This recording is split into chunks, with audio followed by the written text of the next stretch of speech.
And we're back here once again with another episode of the MSK show. And this is going to be episode 175. So I hope you guys had a great day, and I hope you guys have a great rest of your week that is ahead of you. There's going to be a lot of content on the channel. So I hope you guys enjoy all of the other episodes of the MSK show coming out later on this week. And I've been, streaming League of Legends a lot more because there was a few weeks there where if I would stream League of Legends, then my router just basically took a dump on me. So seem to have gotten better. I've managed to fix the problem. So that's why you guys have been seeing more League of Legends streams. I will try to end up playing Yu-Gi-Oh! Master Duel again, or the Pokemon TCG online once again, depending on what my computer can handle before I can put in my new PC. So that new PC, I'm trying to basically set up everything to the point where, right when I put it in, everything just goes in super smooth.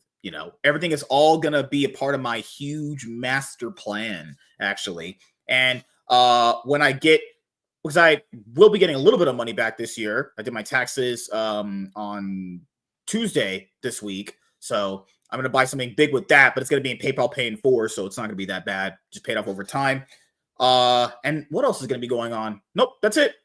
The comic book channel recently hit like 500 hours of watch time, though you need, 4,000 hours and 1,000 subs to be monetized. So, it's still long ways away, but, I do want to say thank you to every single person that has been watching the comic book content on that channel. I did start it off not like Rocky, but it wasn't even an accident. I literally didn't know what intro and outro to use for the video, so I was like, I'll just do the same ones for this channel. But then later on in the videos, I just started doing ones that were separate because it should have a different feel to it. So you guys are definitely, gonna enjoy the great content coming out on that channel. And what else is going to come up for me? Oh, the Yu-Gi-Oh channel. Yeah, that's going to be starting at some point when I have the free time. Because you guys know I'm very busy, being a Riz master. The ladies all try to, constantly hit on me. It's just crazy. It's crazy at this point. Ladies are constantly after me. Men want to be me. Women want to be with me. So it's the duality that goes on. Process servers are trying to find you. Everyone is out for you, MSK. Yeah. We only have one topic tonight because I did tell you guys we were going to be going over it. We're going to be going over James Gunn's big plans for the DCU coming up. And, a lot of people wanted us to talk about it because apparently we're the knowledgeable experts on it. No one asked that. I'm just kind of like, building up you guys' egos, honestly. But, I got all my knowledge up here. As you guys can see from my shelves, there's a lot of DC stuff there. I would say I more favor DC, but I like Marvel as well. I do want them to both do good, but DC's never really tapped into any potential they've ever had outside of like various lucky instances throughout their publication. As far as like just media, right? You have the Batman animated series, Superman 78. There's random instances, but for the most part, consistency has always been lacking at the company, especially because there's Warner Brothers, and Warner Brothers has been typically taking L's since they've ever existed, honestly. So yeah, fix my hair. Oh shit, let me go do it like this, right? I mean, there's some classic Warner stuff. When I see Warner, I think of the classic Bat movies. They're great, but HBO, it's been a while, right? They're known for HBO a lot. That's quality TV. To be honest, that's probably been the best consistent thing they ever had, which is HBO, honestly. And guess what, guys? They had HBO Max as the streaming service. Then they just took off the HBO branding and just called it Max. Why? And someone, it's not a stupid name. Yes, it is a stupid name. Just calling a streaming service Max, that's stupid. I agree. A 3-letter name that starts with M is just stupid. They're known for the HBO branding. What are you talking about? Oh my goodness. Like, what am I going to do with Gray? All right, we're going to start with intros, and then we'll just get into the topic really quickly. Because I know you guys come here for my, freaking heck. Gosh. You guys come here for the quality analysis that I bring to the table. I'm going to bring up what we're going to go over for the article that has all the announcements there. And then after that, we're going to start getting into the video motion because, I'm going to try and make sure we do the videos that are supposed to be in these shows rather quickly. Basically, you start the show, free talk for the good 10 minutes, feel the boys up a little bit with their egos, tell them how good they are at their job and everything, kind of like butter them up. And we just go straight right into it, But yes, great. How was your weekend? Yeah, how was your weekend? Did I say how was your weekend? That pretty much describes it. Really? It was kind of a week, but yeah. What can I say? I think we talked Monday, but yeah, got the fun news that I need an entire new HVAC system. So yeah, I'm looking to make a lot of money real soon. Really sucks talking to like loan sharks, banks, unreputable people, and Loan yeah. sharks for like what? Your car payments? Did you take out loans for like No, that? no. Oh, okay. Like essentially to get like the new furnace and AC unit, it's like 20K. So it's not going well. It's not good times. That was unexpected. So yeah, that's about how my life's going. But you know, I will manage. But other than that, everything is just dandy, like MSK.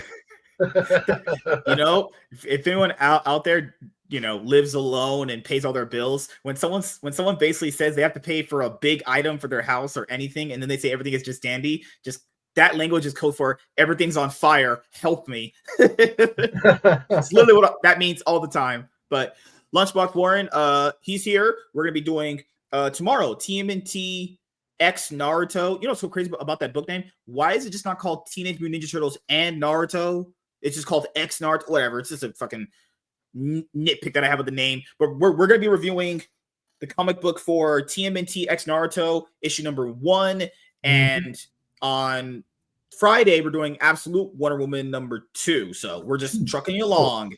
Yeah. Hey, we're behind on a lot of comic books right now, so we're just gonna be trucking it along, constant content flowing. But how you doing, man? How was your week so far, dude?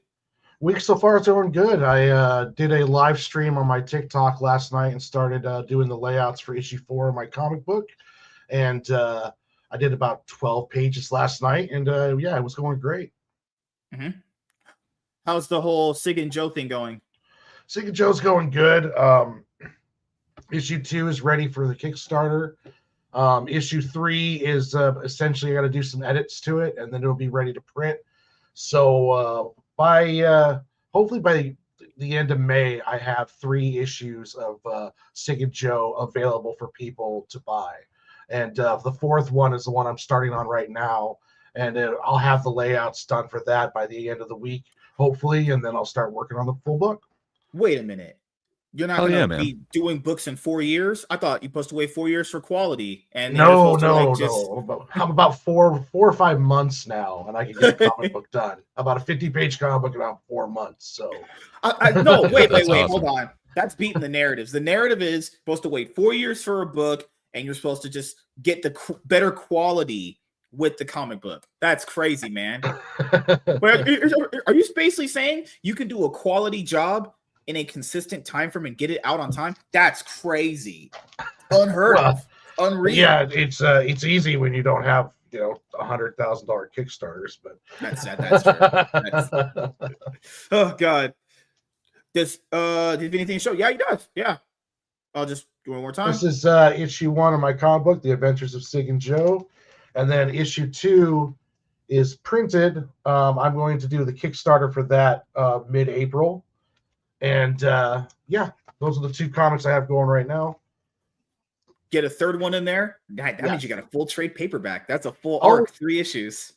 I'll have 4 issues by June, and I will do a big trade paperback. I actually think I'll sell more once I have the trade paperback done, because I think just more people who like trades than they do floppies anymore.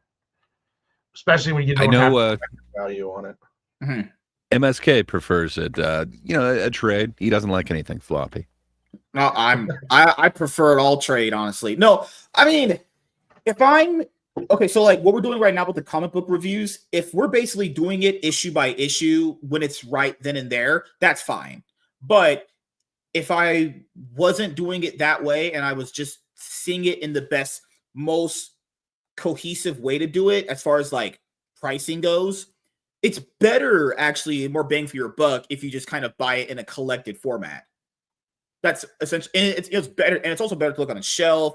It's better to be able to find the issues too, because you know a lot of people are like, well, I have all these like back issues and shit, but you know how hard it is if they're not alphabetical order to find all that shit together. It's just better if it's collected, because I can just be like, oh, I want to go read Sig and Joe. I just go grab it off my shelf and read it instead of just going in my fucking dresser over there and just pulling out all the random issues. It's just, there's so many more benefits to having it collected. But then again, to drive interest, you have to have the single issue floppies, because like, how could you justify someone buying a trade when they haven't even maybe read like issue number 1? It's comic book stuff. It's a whole fucking line of thinking. Well, it's a lot about value too. Like I Yeah. can give you, 150 pages for $15, or you could buy, $7 individual issues.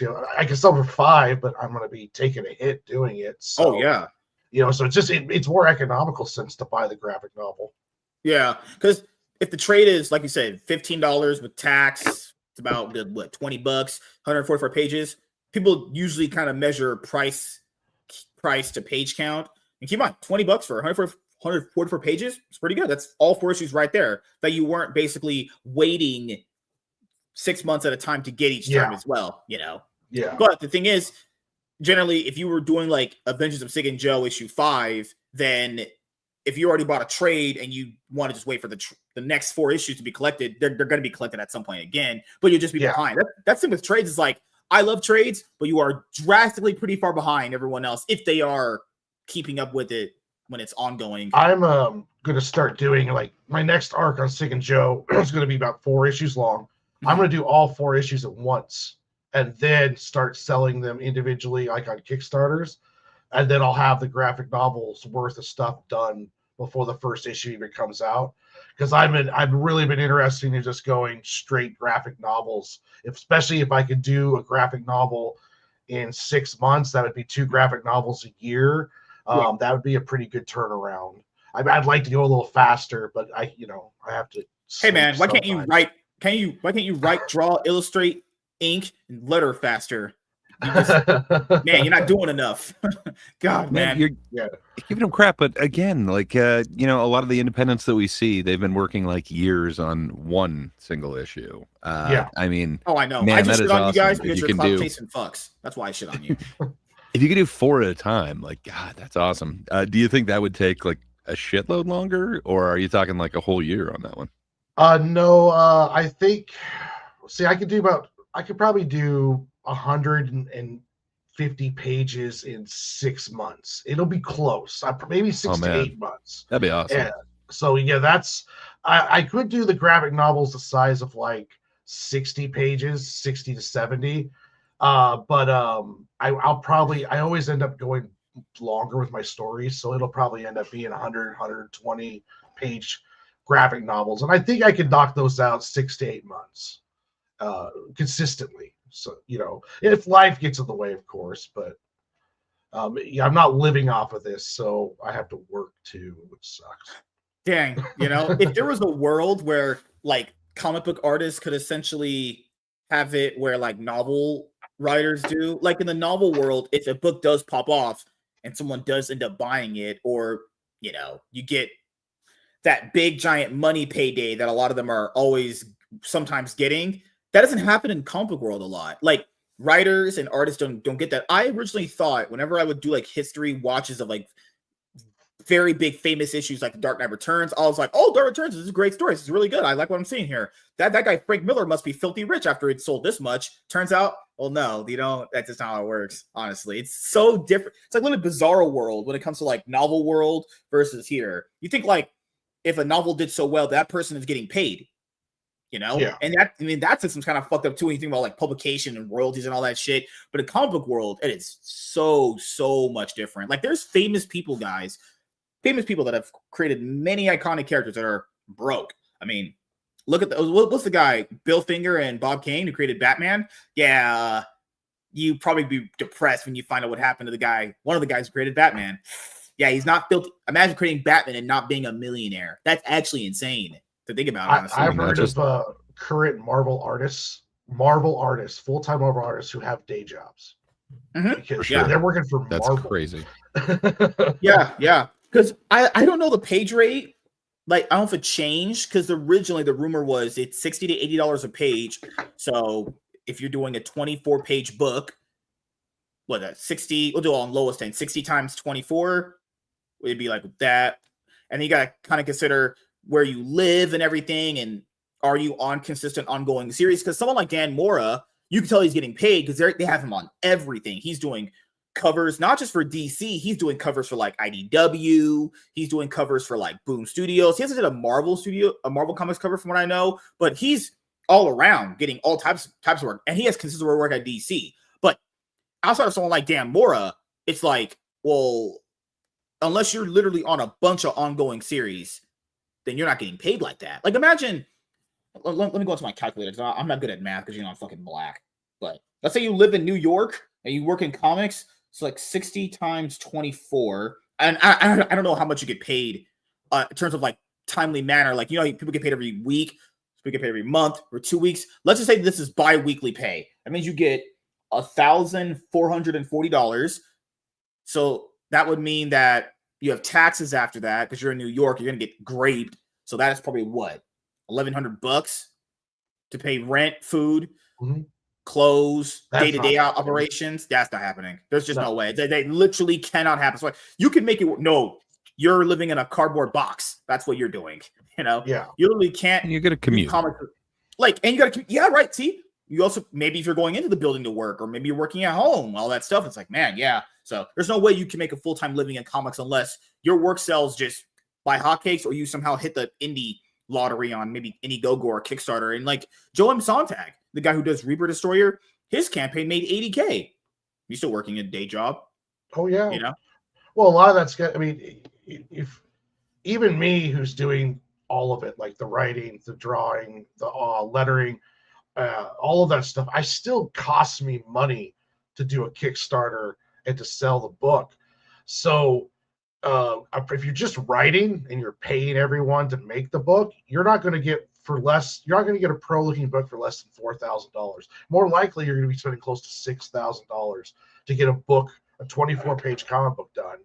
And then on top of that, you have to make money off of it, like with the Kickstarter or the Indiegogo. And if you pull on just $10K, well, 6 of it's already gone. Now you got to get the print runs. Now you got to mail it. Man, if you told people all this stuff that we talk about generally when we do our show, man, they would blow their minds. Like, guys, that guy Mugen Lord, the black guy that I had on with the guy who was in Philly, he's doing Venus Orion Comics. He launched his first book. It got to 5K, 500, something like that, 5,500. He did because he wanted to be fully transparent with this whole first campaign about how much it costs. I think he put out a receipt earlier today on Twitter where, like, to actually print the book, just to print it, it was like $1,400. So that means he's already at like 4,000 of that. $1,000 already just on printing the book itself. Yeah. Now you have to ship the book. That might be another $1,000 right there. It's about $2,000 to $2,500 to do a campaign like that when you're talking about printing and shipping. Yeah, and like, I know a lot of people are like, why do so many of these creators go at each other's throat? Because I don't agree with it. I think it's very stupid, but I understand the financial incentive behind it, because if you start drama with people and a bunch of bullshit, you talk behind people's backs and all that converges, there are people that will just fund your campaign. It happens, but it's like, I just don't really think that's ethically, I couldn't do it. Well, like, the only way you're able to get money is just drama. The only way you're able to get money is just starting shit with people and basically just being a complete asshole. It's like, I don't know about that. It's not my style personally, but I get it based off of a lifestyle you want to have in comic books. Like, I can get it, but then again, it's like, do you really want to be known as that? Like, yeah, people are going to be giving you money for your books, but no one's reading that shit. People are just waiting for you to talk shit about someone. Like, keep in mind, a lot of the stuff, because I know someone said, like, well, why don't more people promote indie stuff? Well, first of all, it's not even just the promotion of it. I did indie promotion on Rumble, like last year, 2023 is how I met you. Remember? Doing it straight through Rumble and Twitch and Twitter. No one really cared. Come on, I like doing it. It's not about views or anything. Yeah. But when people say promote indie stuff more, those people do not consume the content. They just don't. And I tell you that all the time. Stop saying stuff you're not going to do that you want to happen, because when it's reality in front of you, those people don't back and support, because if there was enough of them that did, all these campaigns would do great outside of it being like a drama focused thing. You know what I mean? Yeah, people don't want to read indie stuff. Review shows. No one watches indie review shows. And there's not much reviewing mainstream stuff. And there's not enough viewership there too. I didn't do it for viewership. I just did it because it gets more episodes in the shows. But yeah, people just line out their ass. And like, why don't bigger creators? They say like Critical Drinker and like Nerdrotic don't promote indie stuff. First of all, you could tell someone's a retarded moron for saying that, because why would someone sacrifice their audience to do that? Keep in mind, bills have to get paid. Okay. So Yeah. if people are giving you money and watching your content based off this specific thing, it's actually not financially viable or good at all, period, to completely change your content to promote random shit that people don't know about, that they don't know exists, and that they're not going to watch. That would be stupid. And keep in mind, I understand why they don't do it, because people aren't going to go consume that content, and it will just hurt them financially. Makes no sense. Keep in mind, if you think that they don't do it good enough, you do it yourself. How about you go do it? How about you prove that you can build an audience of indie content? You can. There's channels that can do it. They're just few and far in between. That's why you see now some of them kind of pivoting to doing stuff like that I've been doing for a long time, talking about relevant shit and then adding indie stuff to it. You know, I think it's such a fucking lie. It's like a movie thing that I talk about with Gray a lot, where people say, I don't want to see just sequels and remakes and superhero movies. Yet that's the only shit that makes money. It's the only thing that makes money. Last year, all the sequels that came out made all the most money. People say, I don't want to watch that stuff. Numbers don't lie. You clearly did. You're just a fucking lying piece of shit. That's what you are. People just can't be honest with themselves. But they'd rather just say what sounds nice because it just sounds nice. I hate that so much. Just say, hey, I don't like the direction Hollywood is going, but then don't suggest indie stuff, because you're not gonna read. You're not gonna read and watch that shit. I know you're not. Numbers prove that too. You know, yeah. It's some of it makes money. Some of it does. Most of it doesn't. I was just tailoring like most of the audience. I think Maverick made money. I think Maverick was successful. Yeah, I don't know about the Twister sequel. No, that flopped pretty hard. That flop hard. Okay. Yeah. But yeah, Maverick was one of the few successful of those kind of like nostalgia sequels that they were doing. Yeah. That was a fun movie, though. Because keep in mind, all of these brands have dedicated fan bases. Some of these going back in like the 60s, like James Bond 007. That has a fan base going back to like the 60s. Like someone creating something new and trying to captivate that fan base I'm not saying you shouldn't do it. I'm not saying you can't. That's gonna be really hard. It's gonna take a while for these like new products, these new indie stuff to take off. It's gonna take time, because a lot of people are like, why don't I have my stuff getting up there? It's gonna take time. You don't want to hear that, but it's gonna take years. And keep in mind, as people always say, the audience gets to decide what they want to spend their money on. Well, that doesn't mean they're gonna spend their money on your crap. Because I know there's this girl, as Kayla, who's John's friend. She had a tweet today, and she was like, I think, what was it along the lines of? It was along the lines of, indie creators and promoting and being passionate about the work. I think a bunch of indie creators are passionate about their work. Some of them just aren't really good, like on-camera personalities. Warren was one of the very few ones that had an on-camera personality and was able to talk about his book passionately. Like Mugen Lord, you both can do that very, very, very good, but a lot of people can't. And the other thing about them is like, no, I'm not trying to be mean, but like, just because you do something, a passion project, does not mean that someone is just going to give you money for it. Keep in mind, if the audience gets to decide what they spend money on, they get to decide. And then they probably didn't choose to spend money on your stuff. That's just some hard pills to swallow. Hey, don't shoot the messenger. I'm just telling it like it is. But doesn't mean you have to give up. You can get people.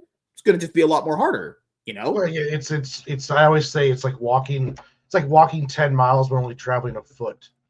Yeah, It's a lot of work for very little gain on traction, and I don't like when like Neurotic and guys like that.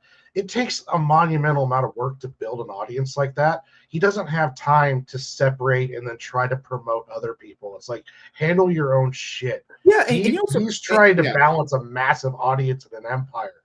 He doesn't have time to be all like, hey, read this comic book about a cigarette and a coffee cup. He doesn't have time to do that shit. And the other thing that adds to anything independent. Yeah. Everything he's looking to do is making content. It's like, who's going to necessarily click on something they haven't ever heard of when there's, something going on with the Snow White movie or whatever. Yeah. And plus, people aren't going to be putting obscure indie books in their search engines. They're going to put Snow White. I tell people that all the time. They don't do it. It's not like, even just a you thing. It's like that old breakup line back in the day. It's not me, it's you. It's really, it's sometimes maybe you actually did do something good. It's just not you. It's some people are. It is you, MSK. Yeah. It's always you. Forgot to add to your point, or sorry, you guys' point. It was this is also something that people gotta also keep in mind when it comes to promoting people. I don't want to say this and be mean, but I am, because I'm the guy to do that.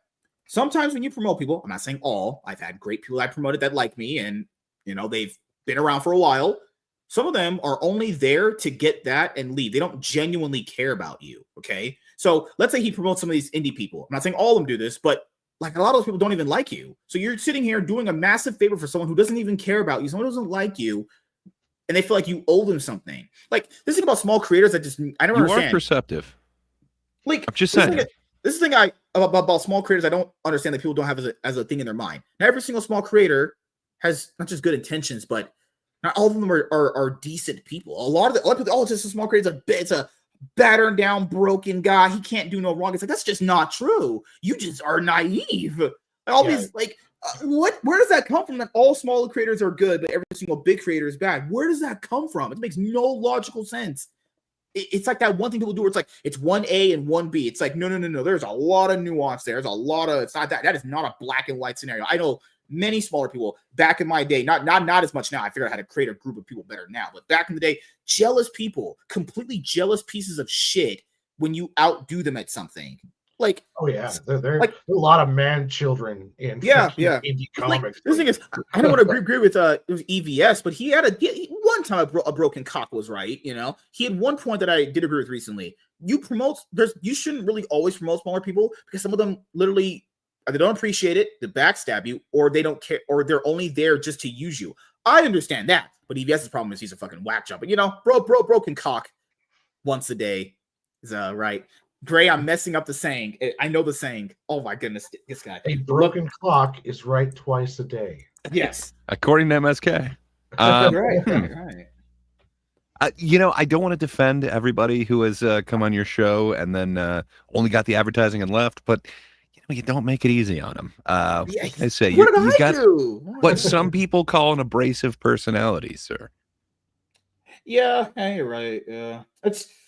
Plus, I mean, you're asking a lot of them. They have to carry your whole show for you. I mean, that never happened. Like you mentioned, with someone like Warren, like he's got personality. He can make up for what you lack. Oh my god! Oh fuck me, dude.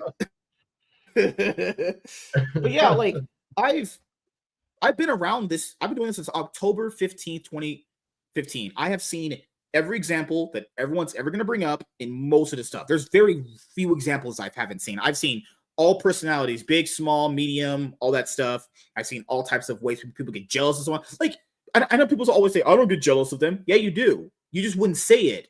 That's the thing. People do get jealous. They just wouldn't tell you. Yeah. Like, why would someone just blatantly admit they were jealous of a person that they didn't like? That's not going to happen. It's not how average people function. You know, guys are jealous of me because I'm hot, rich, and good looking. But that's just what it is. You know. I don't know that, but all right, moving on. Yeah, we're gonna start right after this police siren goes through because you know black people are doing crime outside. That's all they can do. They're on to you. What you doing outside, man? Not outside. I'm talking to you, clout chasing fucks. I was gonna say. I thought you said it was raining, so you couldn't go outside. Something about. Well, I guess that was backstage talk. I'll save it for off the air. But are you saying you're very good backstage? I mean, get some casting couch advice from me. I need to make some money, so what can I say? I've got a certain set of skills. But no, I wasn't specifically saying backstage. Sometimes it's on the stage, sir. True. But yeah, sometimes guys, when we have shows like these. One night we went and did 4 topics straight. That was crazy. But sometimes it's also easier doing like 1 or 2 topics. That way we get your mind, in a good place to go, okay, we're just gonna give all our effort to this one. There will be sometimes we have more than 1 topic, but I feel like it's better to have all our energy focused on one thing rather than maybe just doing it on 3 things. I just gotta just build up more tolerance to it. All right, we'll be ready. You said you were into 3 things. I mean, threesomes with women were very, very fun. I really enjoyed digging multiple women out at a time. Warren, you ever had a threesome? No, I've never. Me neither. I'm lying. I'm a fucking I loser. figured you just Talk had to you 2 guys. cell We phones do. with 2 AI girlfriends on it. Yeah, he's got 2 monitors. He's calling it a threesome. Yeah. I actually have a lot of one-sums. That's just how it works, Gray, before you were married, back in your prime, did you ever like dibble and dabble in multiple women? I don't know what gibbling and gabbling is, but Dibble and dabble, what you can I moron. say? I was a rambling man. I dropped my drumsticks. I had my time on the road. It was a fun time. So, did you smoke meth out of a girl's butthole? Not meth, no. Did you videotape it? No. Cell phone video. You gonna send it to me? No. I thought you were fun. Oh my god. I forgot. Wait, you were in a band? What the hell? Yeah. A bunch of them. Yeah, man. Death metal, screamo. Yes and yes. I accidentally joined a screamo band. I was hired to record them, and I had the headphones on, like listening to a drum take, and they started talking to me, and I was like, yeah, sure, whatever. And then I just like watched the bass player in front of me like just start crying, and then he leaves the room, and I was like, what just happened? It's like, oh, we fired him. You said you'd join. It's like, what? So yeah, I was in like an emo band or a screamo band for like 6 months. Okay, so you know how like Eric July was in a band or whatever. Is it true what he says? Like in the music industry, that people are just about the same as in the comic book one. It's all catty, jealous people that try to eat. Okay, dude, man, you come up with these bands, and it's like I don't know. It feels like you're like brothers or whatever. And then the second you get like a little bit of success, it's just man, they want to drag you down, and they're just talking shit. Yeah, man. It's weird. Jealousy is just around in everything. I think it's record deals or human anything? nature. Yeah. Okay. Yeah. I think even you even have like a chess club, and one person starts getting better than the other one, they're gonna start talking shit. Yeah, just that's a human nature thing. It's so crazy how it's so crazy how people go, oh man, why is it only just it's not just in comic books. If you think that's a thing, you're just actually a fucking loser. Moron, man. What did you guys ever get a record deal or anything? Yeah, man. So I had one when I was like 17, and I thought, okay, this is where my like whole world's gonna go. So like I graduated early, like got the hell out of high school, and was like, yes, like this is gonna make it. We put so much time into this record, and right as we finished it, the fucking label folded. So it's like, okay, so we made that for nothing. Hell. Yeah. Had another one that we like it wasn't a good contract or anything like that, but we had a little bit of distribution, and we were at least going to get it pressed. And then, yeah, the second we finished that recording, that thing the whole band fell apart. So, yeah, just chasing a bunch of success, never quite. You thought we signed that deal? You're like, I made it. I'm going to be on the biggest stages. We celebrated, and for that night, it was great. Damn, that sucks, man. Fucking geez. Yeah, and it sucks because like all the money's up front, so you got to pay it back. It's really weird, but the record companies recoup their losses, so it's not like you really get a payday. Oh no! Yeah. Oh, that sucks. Yeah, and anything they give you is part of that recoupable thing, like a limo or anything like that. Even to like an award show, you're paying for that. Like nothing is free. Oh, so essentially, they give you that money up front, and they hopefully they would recoup it back in like concert ticket sales and physical media sales. Well, they try and do that. They try and do what's called like a 360 deal, where they get part of your touring, like so part of the merch, part of everything. You don't want to do that. Fuck them. They shouldn't get any part of your live show. They shouldn't get any part of your merch. It should just be that record. But right. Yeah, they're basically into that now. Because back in the day, the music industry, CDs were the biggest seller because that's what people had, right? And now people don't buy CDs as much. It's all digital, right? Yeah.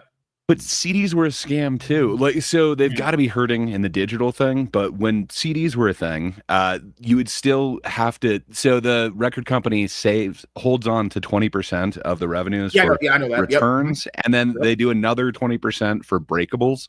So that goes back to when records were like lacquer, and just a certain amount, like 10% on any truck, would just break.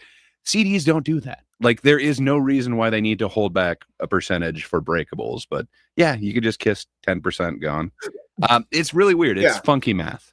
Did you ever see that short of Snoop Dogg talking about Michael Jackson? People don't know Michael Jackson still has like the highest record selling for CDs or albums or whatever. And you know, Snoop Dogg said he made a lot of money, but the record label took a lot of that money too. You know? Yeah. Those first few contracts are horrible. Once you actually are in a position where you can negotiate, you might make something, but man, anyone that you can name.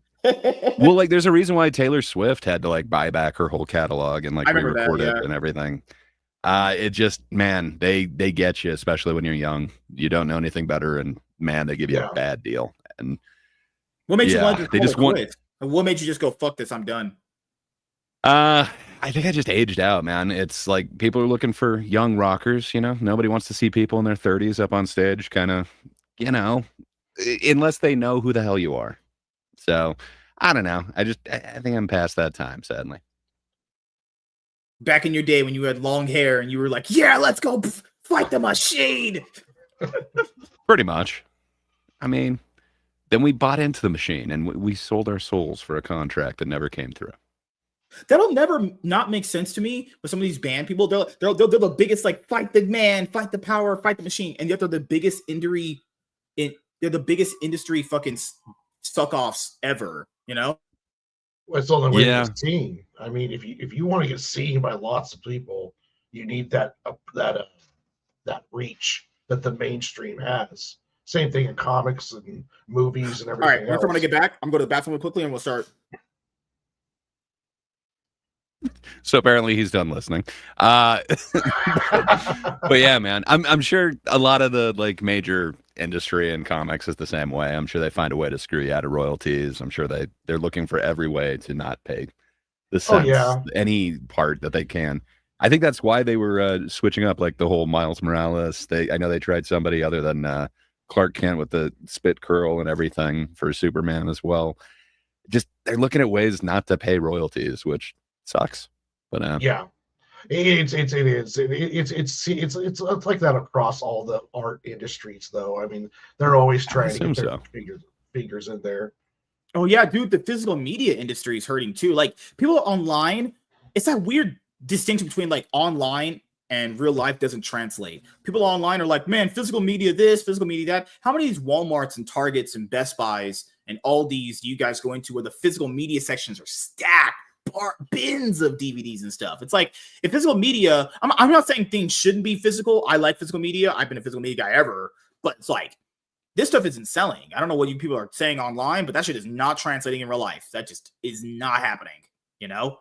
Like it's even worse for games too, but it's like I understand that from a company point of view and I get it from a consumer point of view as well. It's like a bunch of people are saying, hey, give me these movies that are not this related.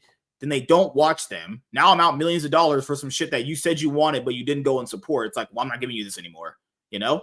And then people complain on the opposite end that they want that still, but they didn't go watch it. Oh yeah, I couldn't go watch that random movie from this good director because like I came home and my wife was cheating on me. She was getting a train ran on her by 6 black guys. And like I divorced her and I just had to get a new job. I had to move. And it's like, dude, this all these excuses for it. But when the new Marvel movie comes out, opening Thursday night, they're there. No questions needed. No, nothing. They're there opening Friday night. So just saying there's a bit of bullshit a lot of the audience does, you know. So do you guys think I'm a wizard and a Riz master? No. Thank you. Oh shit. Dang it. Well, Gray understands me. That's why he's a can of mustard for me. Even though mustard's completely terrible. 1 second here. We're going to start the video in just a moment here when this thing we're going to use for the video goes up. Classic MSK analogy. Fuck yeah. Taylor Swift is gay. She has, I think, fuck. How many songs of hers did you actually even enjoy? Like, I only liked, let's see, Mine was pretty solid. The one she did with Kendrick Lamar, Bad Blood, was pretty good overall. She has like a few like Shake It Off is okay. It's okay. It's not as good as the Mariah Carey one, but you know, she's probably had like, I think out of all the songs from Taylor Swift, probably only 3 that I enjoy. But definitely, I don't think she's topping like Bad Blood anytime soon or Mine. Those are my favorite ones from her. But I don't have many songs of hers that I go like, man, at Mariah Carey, I could list like 5-10 songs. Lady Gaga, I could list like 5-10 songs that I like. Like Alicia Keys, I could list like 3, 4, 5 songs I like. Mary J. Blige, like Taylor was not one of those. Or I can tell you many Rihanna songs I enjoy. You know, it's just with Taylor Swift, like the music. It's outside of those 3 songs. It's like, no, I get it. You've always said that too. You've always been like, hey, I'm a Katy Perry fan all the way. Fuck Taylor. Her songs are better back in the day. You know, I'm not. Taylor Swift. I mean. it'd be hard to stick anything in her. I don't think she really has the biggest ass, you know? Oh She my has God, no her fucking boyfriend is like, oh, I had to listen to her music to get over being depressed that I lost the Super Bowl. You fucking cuck ass bitch. MSK, it sounds like somehow she's gotten under your skin. Just shake it off, man. I hate you. Did you have to do this? Can you really be trusted? No. See, that was good. That was a banger right there. Yeah, Mariah Carey songs are just way better.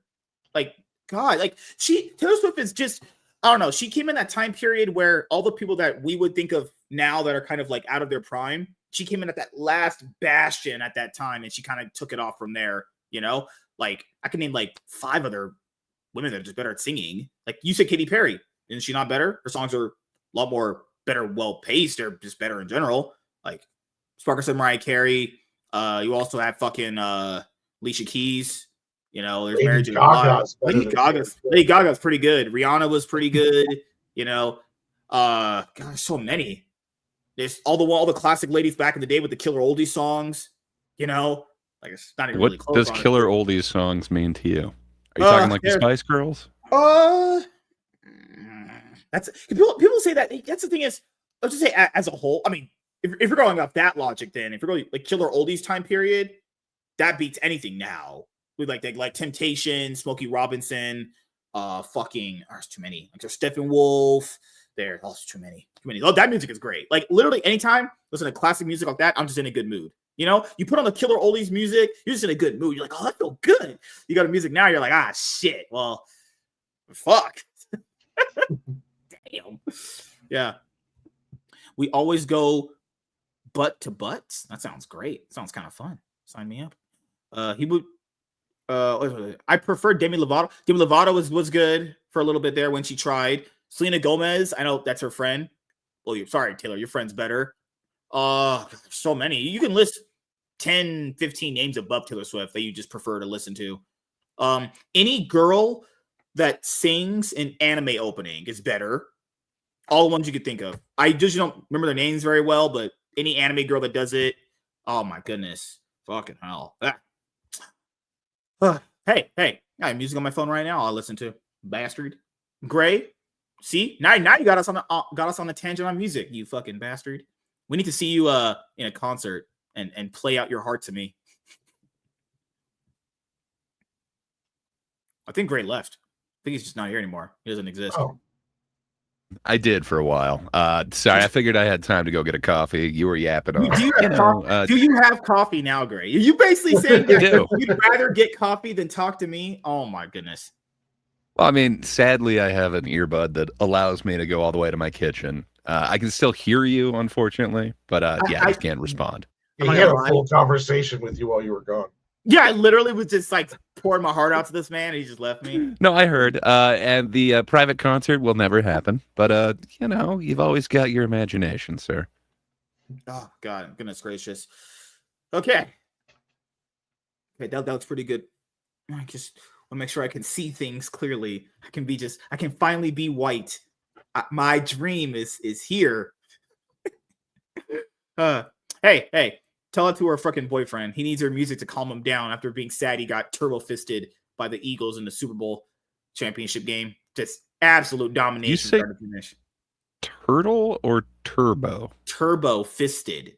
Do you understand the lingo? I do. I just thought you said turtle, and I was wondering if you made something up or if there's something I'm unaware of. But fair enough. Turbo. Okay, let me make sure everything is good to go on here. All right, yep. Only topic tonight. No Kathleen Kennedy. We need one more Kathleen Kennedy topic after this, which is that rumor that Warren wanted to talk about. That's later on. Because Kathleen Kennedy is our best friend here. Gray, are you going to be Kathleen Cartman Kennedy? See? There you go. He's just a jar of mustard. I still can't believe he was Kathleen Kennedy. Listen, okay, Kathleen Kennedy does not deserve all the hate that she gets. I got to white knight her just a little bit right here. What can I say? The studio had a lot of interference. Disney itself is to blame for some of that. That's true. Oh yeah, that's true. I had to get a new avatar. Oh God. See? Yep, you're the white knight for the studios here. That's what we need. All right. Well, not for the studios, for Kathleen Kennedy in particular. I'm just saying, the studio, man, they made that mandate that there needed to be a film every 2 years. They made the mandate that everything needed to go to Disney Plus. The studio's to blame for some of it. Not just Kathleen Kennedy, but she's to blame. All right. I actually no, I didn't. I didn't watch the original. I think Gray did. Gray watched the Daredevil Born Again first episodes. Did you? Or I think Warren might have. I don't know. If you guys no, I have not seen them yet. I watched a recap on everything. I've definitely seen everything up to here, including, well, I guess not everything. I didn't watch Echo, so I guess a little bit of it's out of there. But I unfortunately, okay, good. Unfortunately, did watch some of She-Hulk, so I did get to see the yellow suit. Not some. I watched all of it. And I even had to get a recap on that because, man, I completely threw all that out of my mind. But I did. Yeah, I think I'm catching up tomorrow. Dude, remember the episode? Before we go, well, one last thing. Remember the episode with Wong and that fucking bitch? I'm Tina with 3 T's. Oh, that was just so trash. Episode 2 was so bad. That Wong and that Tina bitch, whoever the fuck she was. That's the worst of the shows by far. Like, I think if I had to rank them from how I watched them, I would put Falcon and Winter Soldier is the one I enjoyed the most, barring the issues it has. Fuck, everything else is just a drop. Like WandaVision, maybe. Even that wasn't good toward the very end. Fuck, there's nothing here. Like, what if? Didn't even watch that one. I'll say What If was probably the second best one because the actual good episodes were really good. They were very well done. But it's hard to disagree with that. The good ones were good, but man, the bad ones. Some of them that it's just like, why the hell did I watch this? The T'Challa one? Oh my god! They stole the black kid. God, like I would go Falcon and Winter Soldier. What If? Fuck. Would you have WandaVision over Hawkeye? I did, but what can I say? I really enjoyed WandaVision and Agatha, but I think I was just looking for something Hawkeye? Outside of the Cape stuff. Yeah, I mean that sucked, man. The Kate Bishop thing, like, come on. Yeah, it was bad. Yeah, those are the only 2 things that had modern. About Moon Knight. You're forgetting about Moon Knight. Yo, that was really bad. That was terrible. What about Loki? I liked the first season of Loki. You did? Loki had an awesome aesthetic, man. Yeah. God, Loki was my least favorite one until She-Hulk came out. And then when She-Hulk came out, I knew what hell felt like when watching that. There was the episode I gave up on. It was episode 6 where she went to that wedding and she had that fight with that one lady. Oh. You gave up? That really hot lady that you're attracted to? 6. Yeah, I understand. Episode 6 was so bad. I was like, you know what? No more of this. We were like, it ended with... If you gave up on 6, my God, like this has like the most, I don't know what you'd call it, like diabolically written into a corner ending. So they just basically do like the undo thing. Like it is crazy. If you haven't seen the last 2 episodes, man, you got to do yourself a favor. It is a marvel how bad what option they choose to like pull the ejection button, man. It is crazy. Ejaculate, you said? Fully ejaculate? I think you might at the bad writing in this. They just really literally wrote themselves into a corner, and they made the bad guy someone who gives mean comments online. So they had to get out of that. So how do they do it? They break the 4th wall. So you're saying the villain of the show was incel YouTubers? Yes, and he got his hands on some super Hulk formula, and he gammed himself. But they realized that that's not a good ending, so they had to get themselves out of it. And man, it is crazy. Like She-Hulk goes to the writer's room, and then they go beyond that, man. Like it is insane. You really should watch that to really capture how bad it was. Like if you quit at the wedding, oh my God, man, like you're at the tip it got worse. you're only above the surface level, man. Like it goes down. There are layers. Did you guys Dylan watch was that? a Redditor. Did you guys watch that? Was it Werewolf by Night? One shot they did. I actually really like that. People said that's their favorite one. Nobody watched that, man. Like I don't know how nobody did, but it's really cool. All of the bad shows. Because keep in mind, when all this bad stuff happened in a row that caused the fatigue that everyone's talking about, then stuff like that isn't going to do well because everyone's going to check out. Like it happened with X-Men 97 too, even though that's not connected, that everything that you got bad before that, no one trusted them to do a good show. Dude, I was cautious going in, but what can I say? I'm a huge fan. I think justice for Bo, man. What can I say? I'm a supporter. Yeah, X-Men 97 was a really, really nice surprise. So was the Spider-Man one too recently. You like that one? Yeah. Oh, your friendly neighborhood Spider-Man. Yeah, I didn't. The animation looked so bad. I was like, you know what? Nope, you know what? Did you watch any of the episodes, or did you just go off the trailer? Because I thought the same thing. I just looked at the trailer. That was it. Just the reaction. I thought the same thing until I watched the episode, and it's so much better in the episode than what the trailer showed. The trailer made it look terrible, and I was like, I'm not watching the trailers. Right, man, I'll actually give it a try because I also just saw the animation in the trailer and was like, I don't know about that.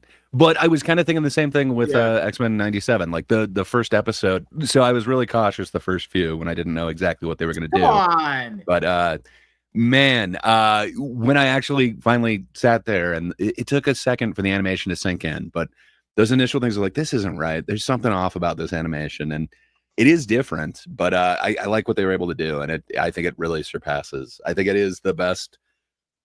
Whatever you want to call it, moving version of the X-Men that I've ever seen. So, man, I definitely need to catch up on the Spider-Man thing then. I've definitely slept on it.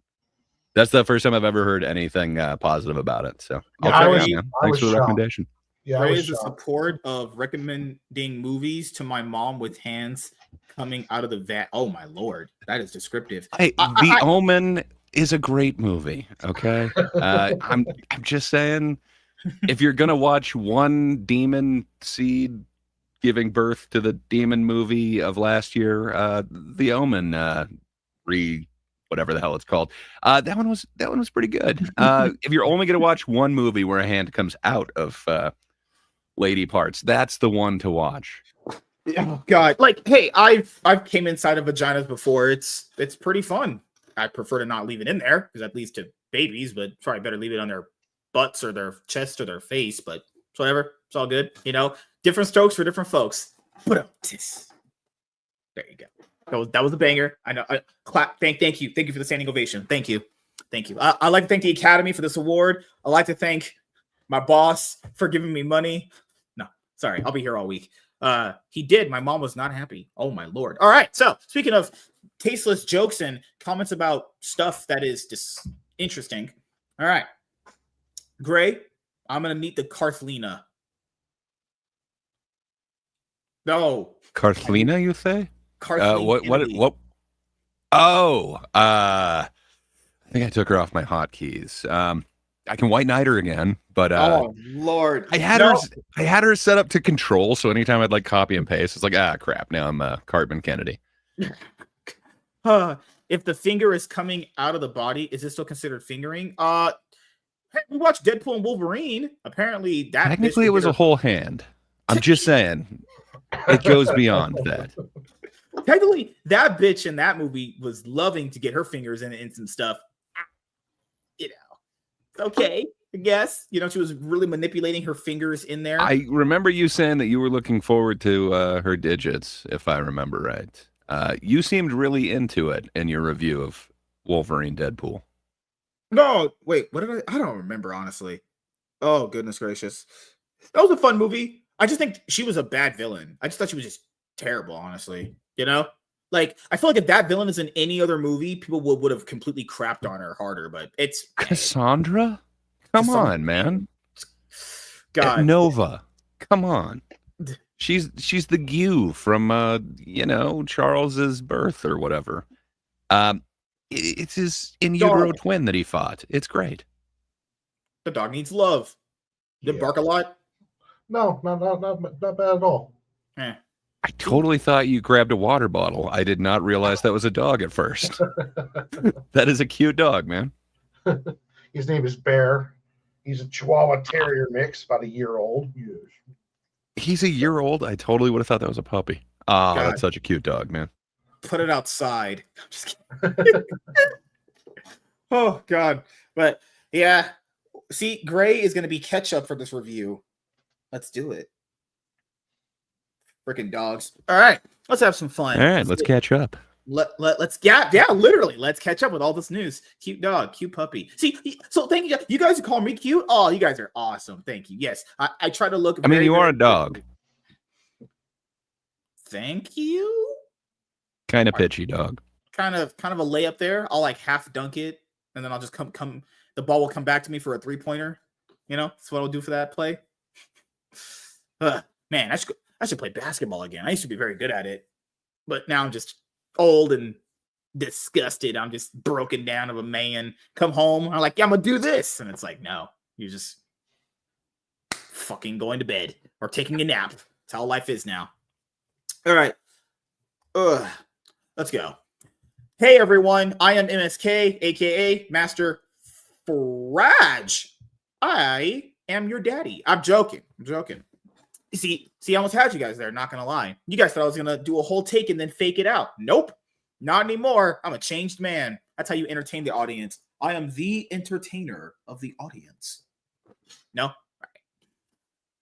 Hey everyone, I am MSK, aka Master Swag King, coming at you guys today with another video. And if you guys are returning viewers or new viewers, then please consider subscribing to the channel if you have not already. Leave a like on this video if you enjoyed it and comment down below. Also, make sure you guys hit the notification bell. That way you guys can get notified on whenever I upload a brand new video or go live. And in today's video, we are going to be talking about James Gunn's new big plans for the DCU. So, James Gunn's DCU actually kicked off in 2024 with the first season of Creature Commandos. And the DCU will be getting its bigger official launch coming up later on this year in 2025 with the Superman movie. Now, for those of you guys who don't know, DC was actually looking for their own Kevin Feige for quite some time, until eventually they landed on James Gunn and Peter Safran.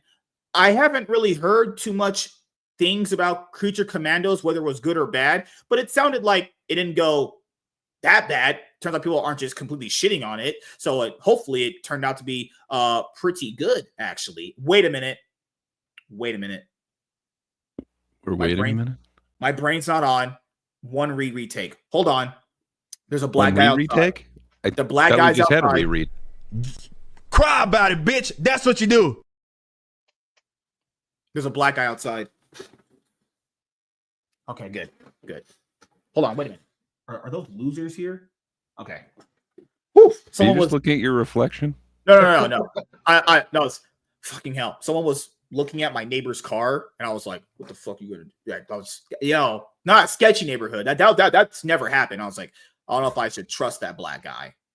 Goodness gracious. Like, black guys always be causing some problems, Hands that are out of control, sign of gayness. What the heck? Well, you were doing the dual checking motion with your hands, sir. I'm like Dr. Strange. I'm very good with my hands. I know how to pleasure the ladies, actually. Uh-huh. All right. Let's have some fun, boys. I am gonna be your master, and I'll give you every bit of magic you deserve. Master Frag. Or sorry, Frage. You said Frage. Master Where were you going with that, Master Frage? Is that short for fragile? Or it rhymes with ragged. That makes sense. Okay, let's have some fun. Hey everyone, I am MSK, aka Master Swag King, coming at you guys today with another video. And if you guys are returning viewers or new viewers, then please consider subscribing to the channel if you have not already. Leave a like on this video if you enjoyed it and comment down below. Also, make sure you guys hit the notification bell. That way you guys can get notified on whenever I upload a brand new video or go live. And in today's video, we are going to be talking about James Gunn's new big plans for the DCU. So the DCU officially kicked off in 2025 with the release of the first season of Creature Commandos as a soft launch to the DCU, but the actual bigger launch of the DCU comes later on this year in 2025 with the release of the Superman movie, and the actor that will be portraying Superman this time around for the Man of Steel is David Cornsweet. So you guys are probably wondering, why is James Gunn's name on a DC movie? So long story short, DC, or the people that have worked in Warner Brothers, have always wanted their own Kevin Feige to run a DC interconnected universe the same way Marvel has it with, Disney, and they have Kevin Feige. So long story short, they later on stumbled upon James Gunn and Peter Safran. James Gunn did do that Suicide Squad movie, and I really, really enjoyed that. And I've actually enjoyed his other DC work with Peacemaker Season 1. He did the Guardians movies. I've seen Guardians 1 and 2. I haven't seen Guardians 3, but, he's a director where, a lot of people like his work. So and he's also managed to basically get underrated characters to the big screen in a way that people actually like them, which is good, because if people actually like a Superman movie, then that means that he can also potentially have the ways of getting the other unknown characters to work. So I think personally, if you really think about it, he is the perfect guy for the job. And I'm actually glad he's doing a Superman movie, because I've read some of the interviews he's had with some of the publications out there, and it looks like he's really going to be delivering a good Superman movie, just from the feeling that I get from reading his interviews. Now, the problem with Superman movies is I feel like they do a really bad disservice to the character in a lot of different ways. Like, it's not that I don't want him to like Lois Lane or anything, but having a whole plot where he's pining over her, it's just kind of stupid, honestly. So hopefully they'll be able to create a good balance between that in the movie. Now, people have said, hey, the movie's getting a little bit overcrowded. It just depends on how it's executed. It'll only feel overcrowded if it's mismanaged in terms of what these characters are doing versus how they actually affect the plot. It's really just all dependent on what's the goal of why they're here and what are you going to be utilizing them for. Now, keep in mind, this is a guy that has worked on ensembles before. The Guardians movies have a group of characters. Peacemaker had a group of characters. It's a guy that I think can do it, but can he do it with these characters? I have no clue. I mean, Guy Gardner is not really a liked Green Lantern, in my opinion. I mean, yeah, you have Hot Girl, known, people like her. I don't think they're going to be a huge part of it, though. I think it's more just to establish that this is like a superhero world. Yeah. Mr. Terrific, I think, will probably have the biggest role, because recently in the Justice League Unlimited #1 comic book, he was kind of a big thing, at least in the previous issue. So there was the DC All in #1 one-shot. He was a kind of a bigger play in that, not so much in the follow-up Justice League issue, but that's just DC, actually, So we have other announcements coming out. We have the Supergirl movie. I don't know why they're doing a Clayface movie. I think you don't know why, dude. Come on, it's such a sympathetic character, and then on top of that, it's a very unique character that he can get a movie. Really... He has a backstory based off even the original version and the New 52 one. He's a character that can get his own movie, but it would just be a one-time thing. Like, if you're just doing it just to set him up as a actual character, that's fine. But I don't want them getting into that trap of like what Sony was doing. It's like, oh, we're gonna make a bunch of villain movies. It's like, you don't really need to do that. But nevertheless, they've actually got the rights to Batman. I'm assuming this would have to lead into that. We got a taste of that in Creature Commandos, and I know you didn't get a chance to see that. Dude, I highly recommend it. There's some characters that you think would be highly unsympathetic that just, man, he makes you feel for. There's a robot that, I don't know who would cry over a robot, but it almost got me there. That's true. The Weasel, man. If you thought the Weasel was just a comedic character that's kind of throwaway, man, they actually make you kind of care for him in this one. I got to say, I have full confidence in Gunn after this. I kind of thought his humor wasn't going to land, but man, the way that he makes you feel for these particular characters that Mhm. in no way should I actually care for with Creature Commandos. The thing He's you got just me, brought up man. there. The And thing there's you this just brought amazing up, Clayface arc in there that Mhm. just, I think it would lend to some really cool action on screen. Kind of reminiscent of Sam Raimi's Sandman from Spider-Man 3. But I think you could make it a lot more focused on that character. Just, man, I think it could be really cool. Yeah, the thing I was going to bring up to your point is a lot of people think that he can only do humor, which makes no sense because that right there tells me I know people aren't paying attention. You know, how people like play movies or whatever, and they're not really paying attention, like you're not actively engaged. So they'll say things that literally aren't true that have happened, but they just don't remember because they aren't paying attention. So, like Guardian, what's the thing that a lot of people bring up? Well, he made a talking tree feel relatable in terms of like you getting emotion out of you. Dude, he definitely made can me get not hate emotion. Vin Diesel. That is impossible. Well, it's what he does best. Is he knows how to add heart into it, even when his horror films or his actions or his comedies. He Mhm. does a really good combination. And Guardians, I thought, sold me. I thought he did amazing with the Suicide Squad movie. Oh yeah, that was Creature Commandos was great. Everything Grace said was spot on with it. it sucks so much that the Suicide Squad movie he put out, Warner Brothers did him such a disservice because that was a really good movie. It was a fantastic superhero movie. But then again, Warner Brothers and DC taking L's, name a more iconic duo. So outside of the DCU, for a lot of people who don't know this, James Gunn wants to have an interconnected universe of video games, live action, TV shows, and animation as well. And comic books, obviously, that's separate. I don't think you can really do that unless you're just making tie-in issues, but that's going to be really hard to do, given all the material out there. He did say they're still going to be doing like DC Black Label stuff. Okay, keep in mind, he's going to have that. People are like, but I want my DC to have random movies like that. He's going to have it, so don't be a fucking little bitch. That'll exist. So technically, he said when it's not connected, it'll have that Black Label on it. So like the Batman Part 2, which is what it's rumored to be called, that'll have the DC Black Label on it to let people know this is not connected. This is different. So what else is there? I think the only other questionable thing outside of that, I mean, Tom King being part of the fucking writing room and Christina Hodson, holy fuck, is like, why does he think that Andy Muschietti can direct the Batman movie? We saw what that guy did with that Batman costume, right? I mean, I get it. It's costume designers that make it, but he approved that. Like the way that he depicted Michael Keaton, like I don't know if that's the guy that needs to be helming a Batman movie, honestly. Batman Brave and the Bold, the story written by Grant Morrison, which is the first appearance of Damian Wayne, obviously. You guys have kind of seen that story play out in that DC animated movie where Deathstroke killed Ra's al Ghul, you know? So it's kind of probably going to function like that, but God, I don't trust Andy Muschietti. Like that Flash movie was a peak pile of shit. Sorry, movie sucked ass. Okay. I don't blame him for the Flash movie. I really don't. So I give him half the blame. That movie got shot or chopped up. Yes, he did get shot. He did. Well, it got rewritten. He was forced to change the endings because they were trying to figure out their universe. They even filmed scenes with Michael Keaton at the end. Yeah, I remember that. Yeah, the real ending. Yeah, the real ending. So yeah. I think James Gunn saw what he was going to do and was watching the process, and then I don't know. I hold out because I trust James Gunn. I really do think this is going to be the best era for DC, and I think that it'll work out because the costume, yes, was bad.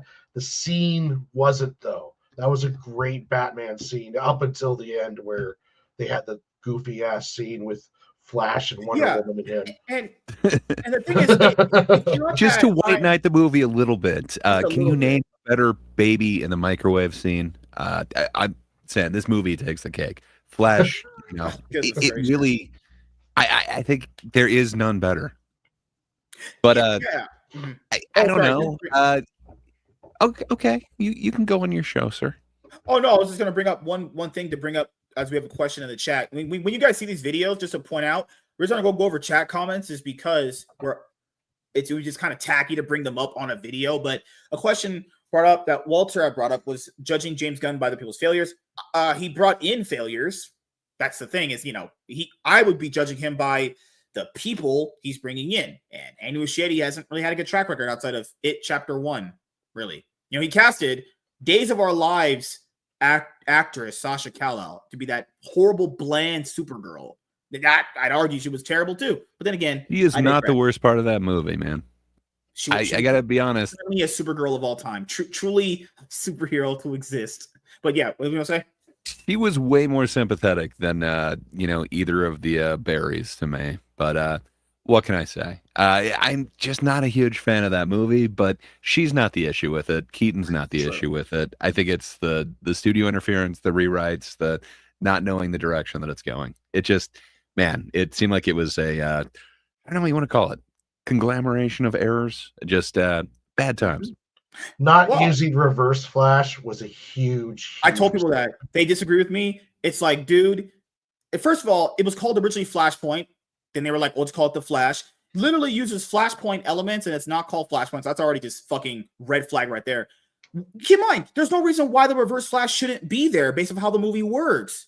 There's no reason why you shouldn't be there. Biggest L right there, But hey, we'll just use the Dark Flash that comes out literally at the last part of the movie and adds nothing. It's fucking end of the movie where he was like, hey, we'll just keep doing this fucking loop to not fail to make sure that Michael Keaton Batman doesn't die. How do you fail that many times? That makes no fucking sense. That's just stupid. Oh god, fuck that movie. That movie sucks balls. Good lord.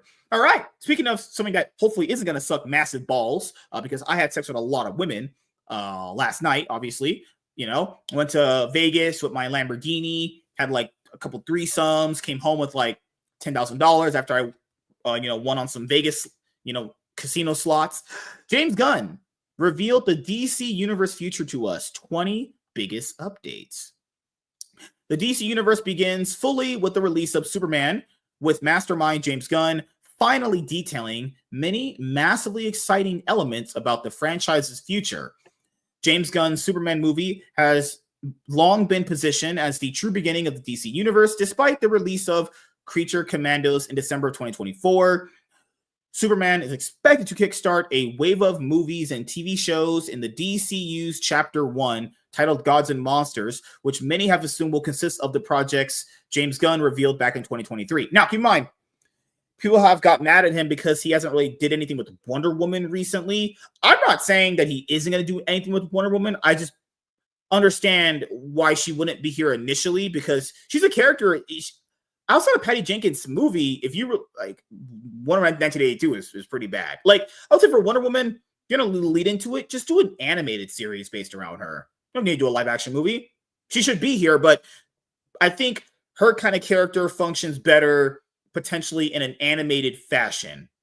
That one animated Wonder Woman movie back in 2009 that came out that I watched was pretty damn good. I thought Patty Jenkins one was pretty good, barring the weird third act there.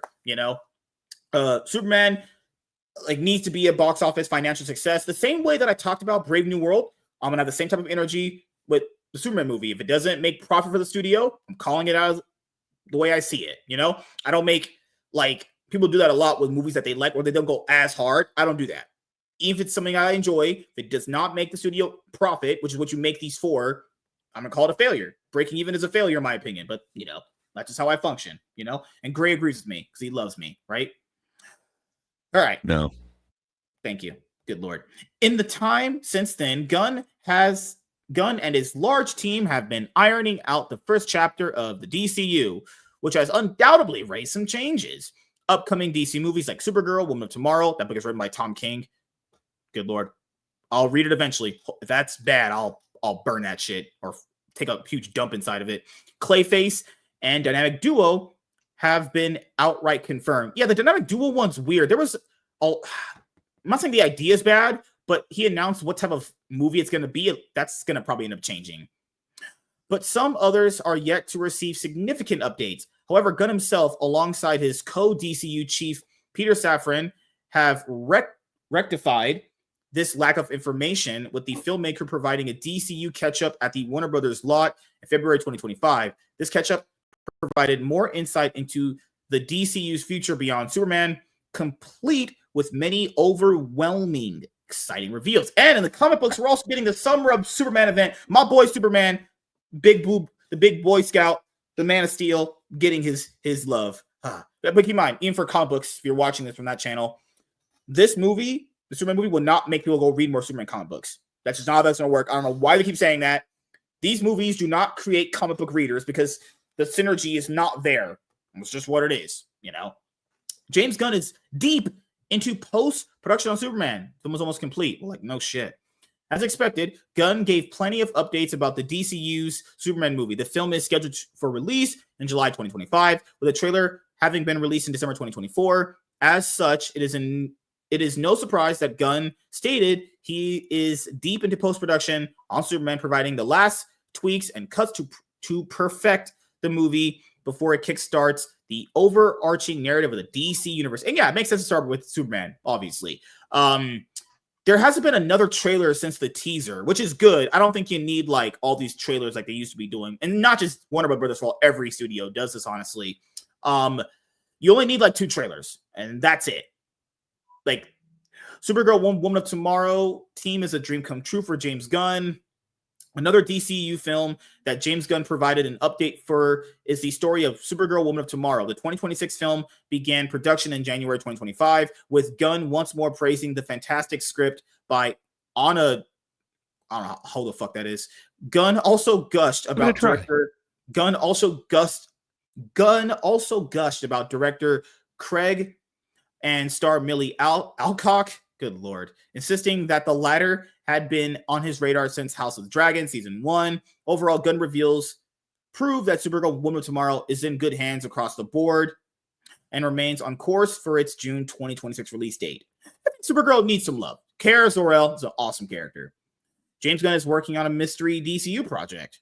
One of the bigger, more mysterious reveals of the DCU catch-up is that James Gunn is already working on his next project in the franchise. Frustratingly, albeit logically, Gunn would not divulge more information about it, although Gunn did declare it was not the sequel to Superman and was separate from his work on other DCU movies and shows. He is currently writing his next script as production on the former comes to a close. The DCU's Batman, the Brave and the Bold. What? You got any guesses as to what this mystery one is? I'm being honest, I really don't.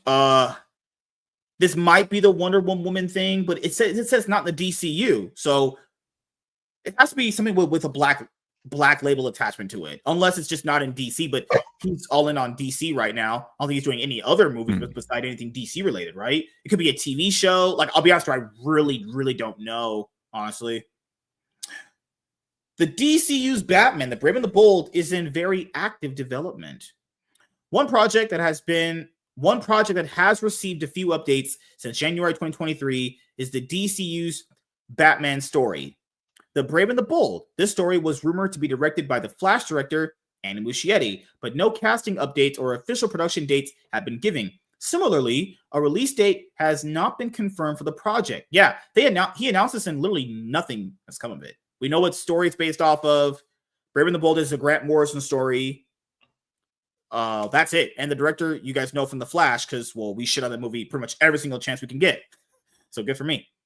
However, Gunn put minds to rest at the DCU catch-up, insisting that The Brave and the Bold is in very active development.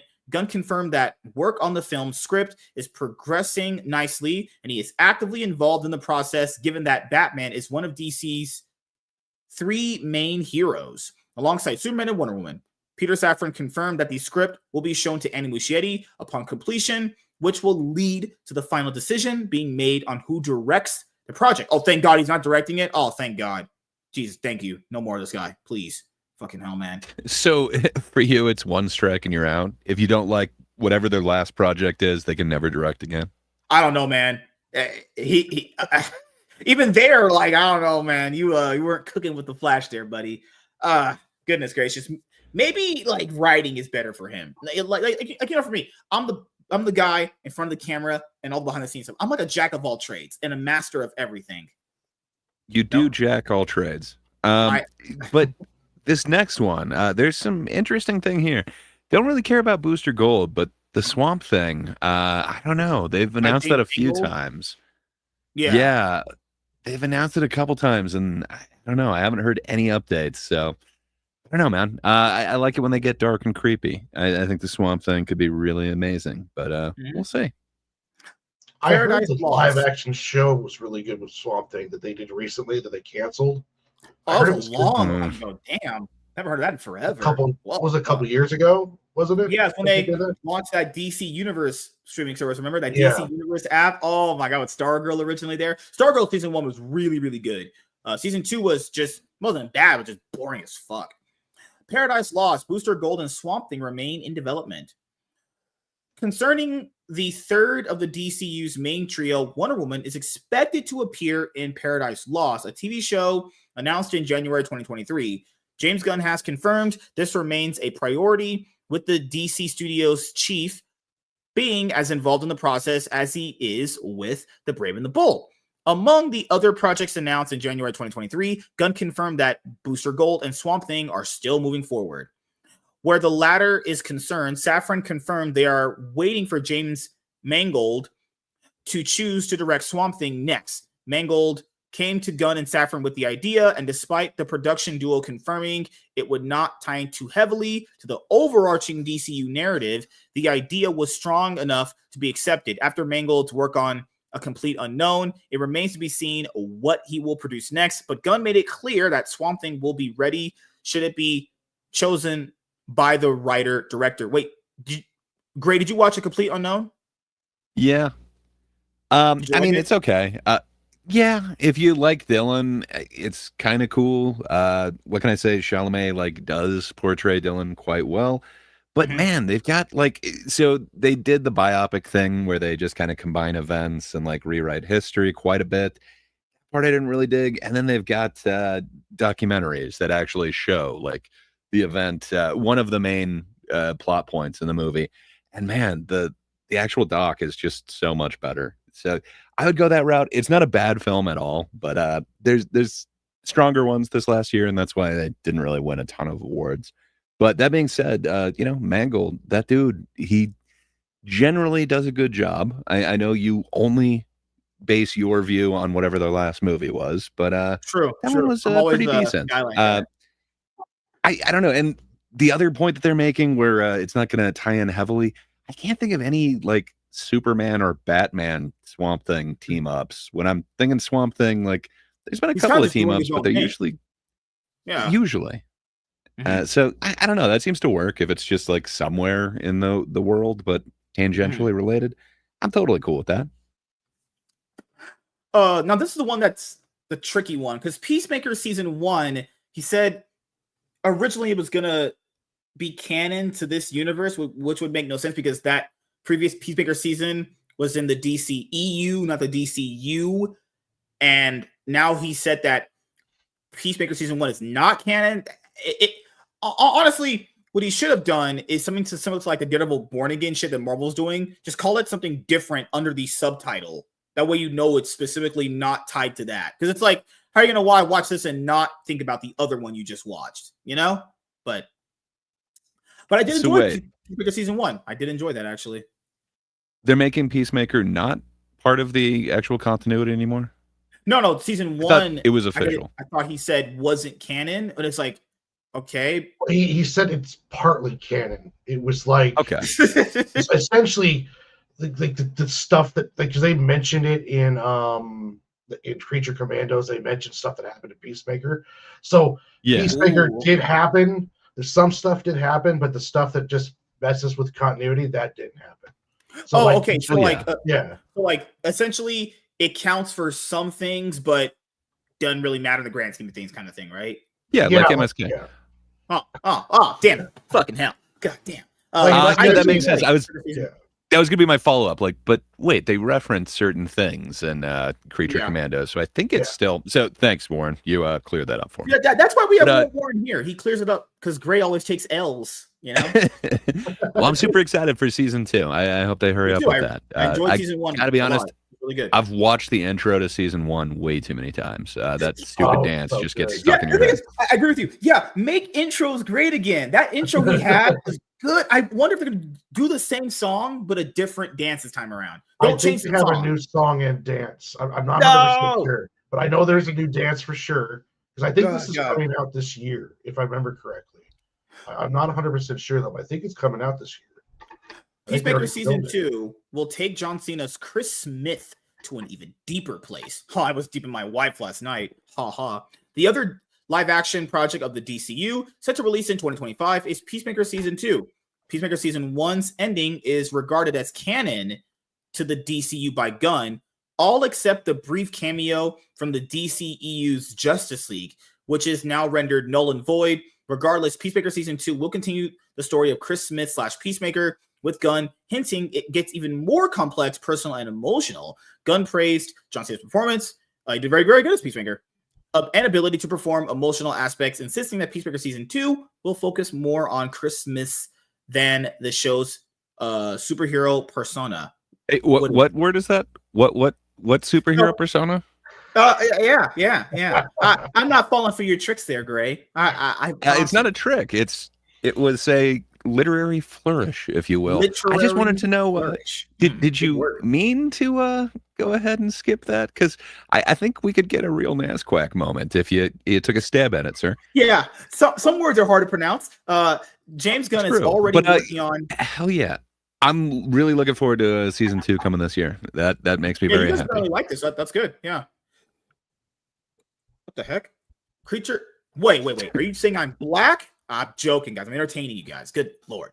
Make sure to give me all the money out of your bank account when you get paid this week. Just kidding. James Gunn is already working on Creature Commando Season 2.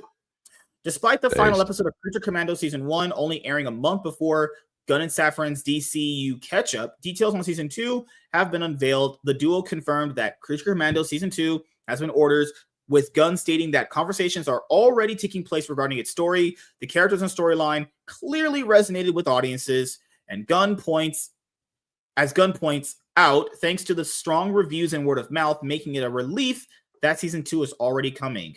All the Green Lantern stuff. Oh, good Lord. Look at Cal Jordan to you guys. I kind of. Yes. Have you seen that dude in anything? Fucking hell. I forget his name. Jesus Christ. What is his name? It's going to tell us right there. Kyle Chandler. I feel like I've seen him in something. He was in. I was talking about Aaron Pierre, but Kyle Chandler's awesome, man. See, me and Lunchbox talking about the white guy. You want to go for the black guy? All right, great. I know how you swing now. Okay, Pierre was just recently in a Netflix series that got a lot of buzz about a Marine taking on the corrupt cops, and I guess he did really well in it. It's a really cool flick. You assume it's just going to be a shoot 'em up thing, but his training in there is actually non-lethal combat, so it goes a different way. That dude gives an awesome performance in it. Now I'm forgetting the name of that movie as well, but it's the guy who directed Green Room. It's his second, well, not second, I think it's his third film, but it's the one that he did after Green Room. And man, that is both films are awesome, but I have a certain place in my heart for that. So, yeah, it's the same director, and with that dude, now I'm forgetting his name, Pierre, awesome actor. I think he could really pull off a superhero quite well. Yeah, so like for me, from what I heard about the show, it's basically just Hal Jordan, Rebel Ridge, buddy cop team up. It can work. Just depends on what kind of storylines you're writing, because Green Lantern can be a very, very good thing or very, very bad.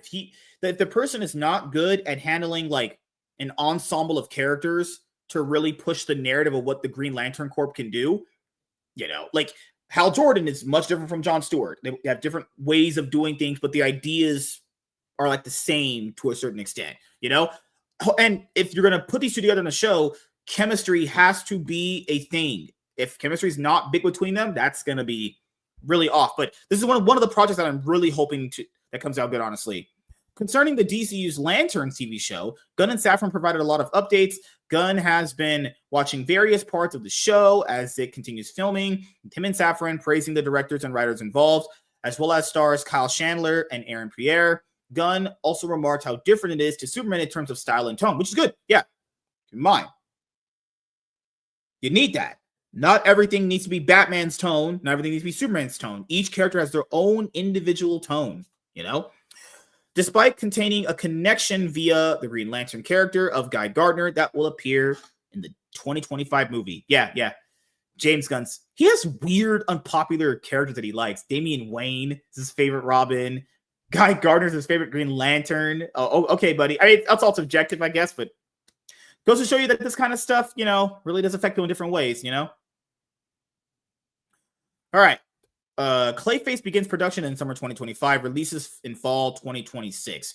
A more surprising confirmation as part of the DCU's recently was a Clayface movie. Akin to Swamp Thing's origin as a project, Gunn and Safran revealed that Clayface was never outright planned, but that the idea and script provided by Mike Flanagan was too good to ignore. Clayface's director, James Watkins, was confirmed. What's all these James in the world? My friend's name is What James. do you have against James? His name's James Gunn. There's James Watkins going to be. Oh my god! It's downright biblical. What can you say? Oh god! Was confirmed with the DCU heads revealing that production begins in summer 2025 for a fall 2026 release date. Like Lanterns and Swamp Thing, Clayface has a different tone and style to the likes of Superman, with Gunn describing it as a full horror. Yeah. If you're gonna do any Clayface kind of, it has to be that. Yeah, and that's fine. That's probably the right tone that character needs to have. You can do it for like 50 million or like 40, maybe 50 less, million honestly. bucks. Maybe less. A good, horror body horror film. I think it really would lend itself to that. And I'm not familiar with James Watkins, at least not by the name, but Mike Flanagan, man, he has been all over horror and anything Stephen King for the last little while.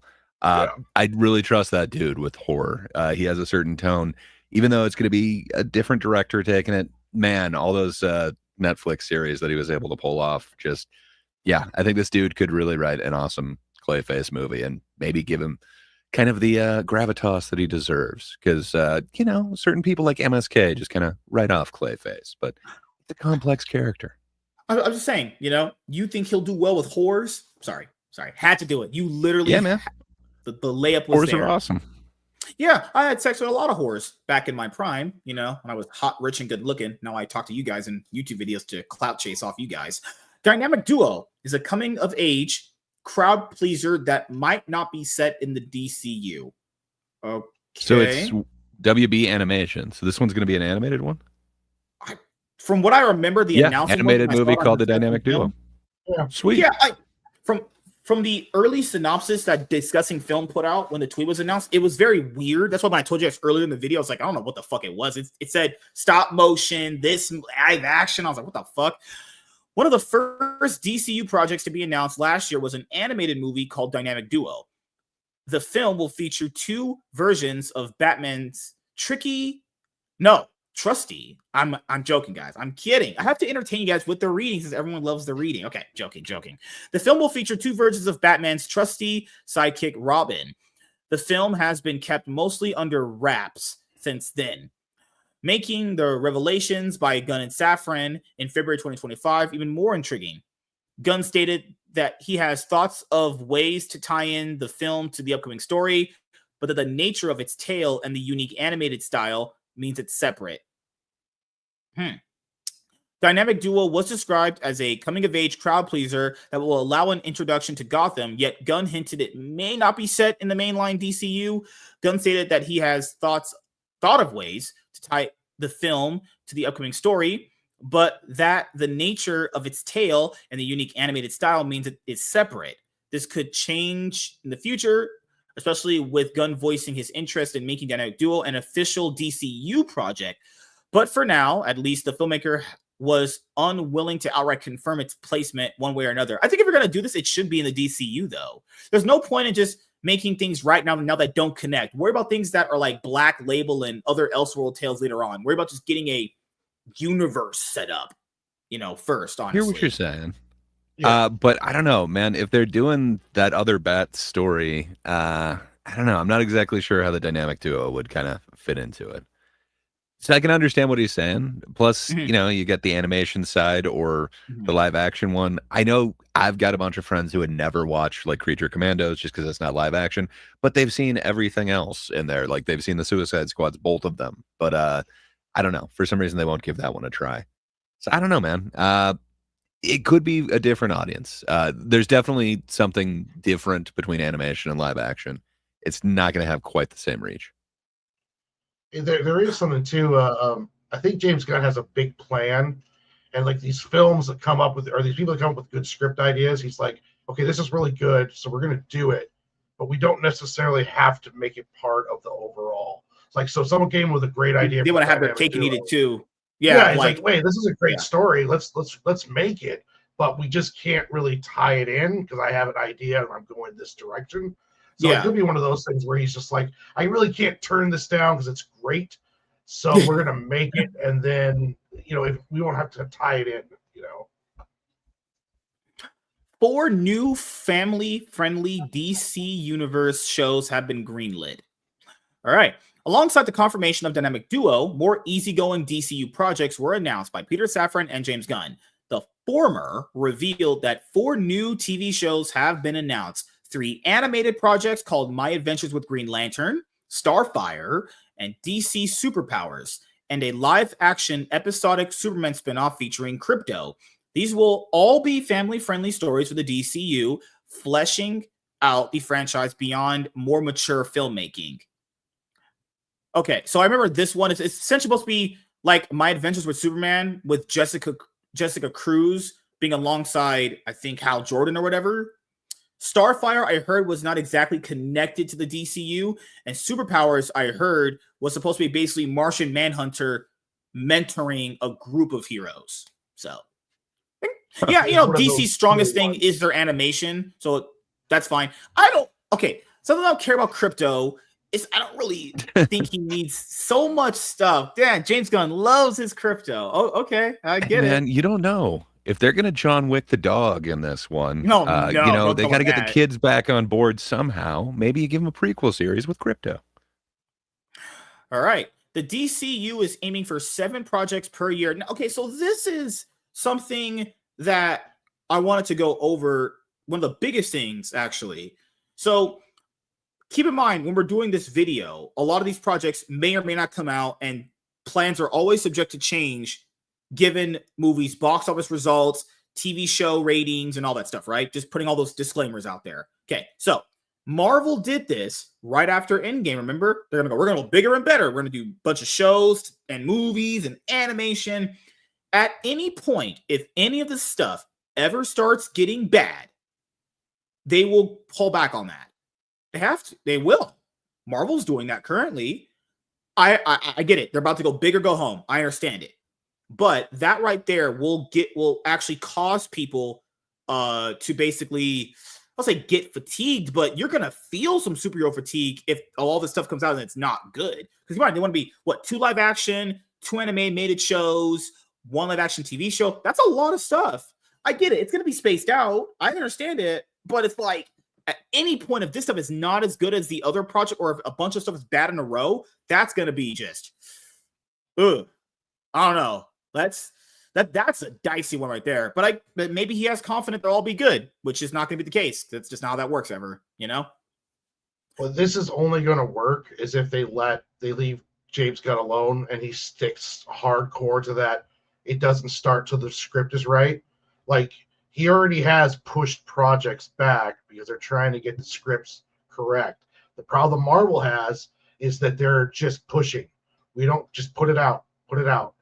And if he can keep a reins on Warner Brothers and says that, if we're not doing it unless it's good, then I remember that he said that. Yep, I remember that. Yeah. I think they'll be fine. But it is worrisome because this is what happens. The corporation gets involved. The CEO executive types with come Sony, in. Remember Venom 1 back in 2018 was a massive hit, and that was for there's a lot of asterisks and nuances there. And then Sony thought because they had that as one hit, then that means they want more and more and more. And it's the CW did this a while too. That didn't work out when you got a bunch of those shows that were just bad in a row. Everyone was like, man, that will cause fatigue if this doesn't go good. That's just what it is, you know?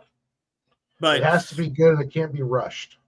Yeah, and what you said that also is true. He did say that things are not going to be greenlit fully until he thinks it's good enough to be moving forward. And yeah, he also has said that if Superman isn't a hit or it might do okay but not great, things and plans will change. But then again, you have to kind of see if other things will do well outside of Superman to really judge that. But I get what that means, honestly.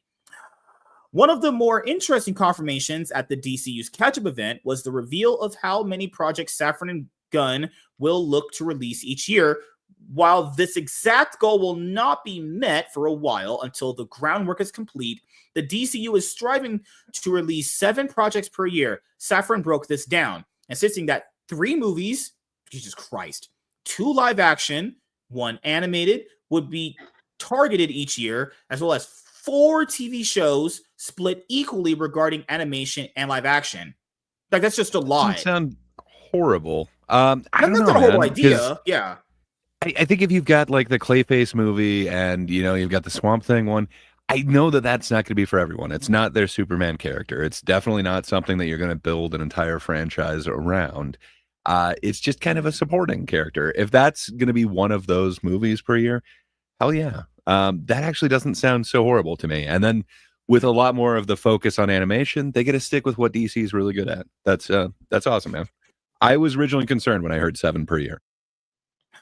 The DCU aims for cohesion and unity with projects that can also stand alone. Yeah. I think this is the big problem that the DC, or it's the problem that Marvel is now kind of running into, when things are so interconnected that people do that thing of that line of logic where it's like, but like, I know the movie probably isn't good, but it did like set some stuff up. It's like, movies just shouldn't exist to just set up stuff. You can have setup, but have a decent standalone kind of product too, right? 2 things can be true, but usual retarded idiots only think of like one line of thinking anyway. But, the DCEU had no cohesion, no unity, none of that stuff. So I hope this time around it's way better, because fucking hell, like, oh, Jesus Christ. You just going down that rabbit hole, it's just so bad with what Zack Snyder did. Holy fucking shit. Undoubtedly, the most criticized aspect of the DCEU's movie timeline was how disparate it felt.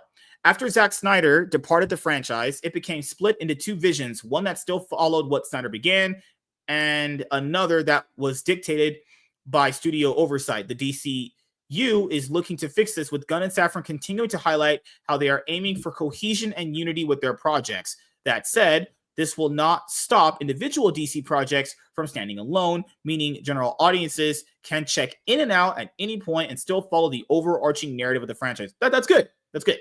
But keep in mind, all that can change when stuff doesn't do well. I'm just putting that out as a disclaimer there, Well, it also can change when it does well, because true. You can, once it starts doing good, then more people want to get involved. And then when you get more people involved, it's when it starts breaking down, because they start like saying, well, we need to move this up faster because we're making money on this stuff now. And that's when you start really tanking stuff, when you start rushing and taking authority away from James.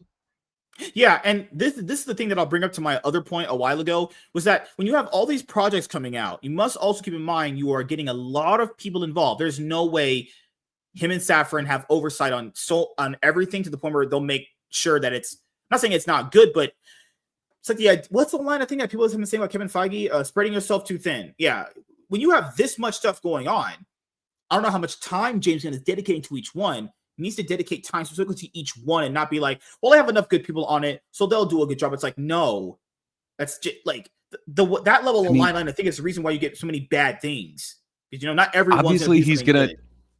Yeah, fair enough, and obviously he's gonna adapt as he goes, but they're at least cutting off one problem that MCU had, and that's that they actually have scripts in place before they announce the movie, before they start production.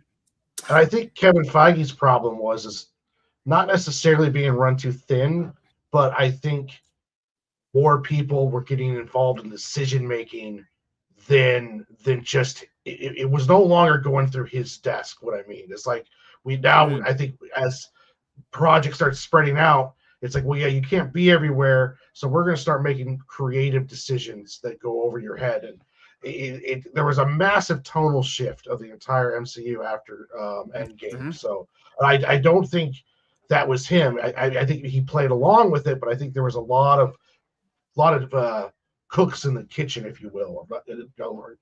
Yeah, and keep in mind, it looks like James Gunn and Peter Safran are the only people that are in charge, and they kind of, I remember they have to report directly to David Zaslav. They don't have to report to Michael DeLuca or Pam Abdy or any of that shit. So Matt Reeves is yet to submit a script for the Batman Part 2. We covered this in a news video segment on the MSK show a while ago, but it looks like we have an update for this.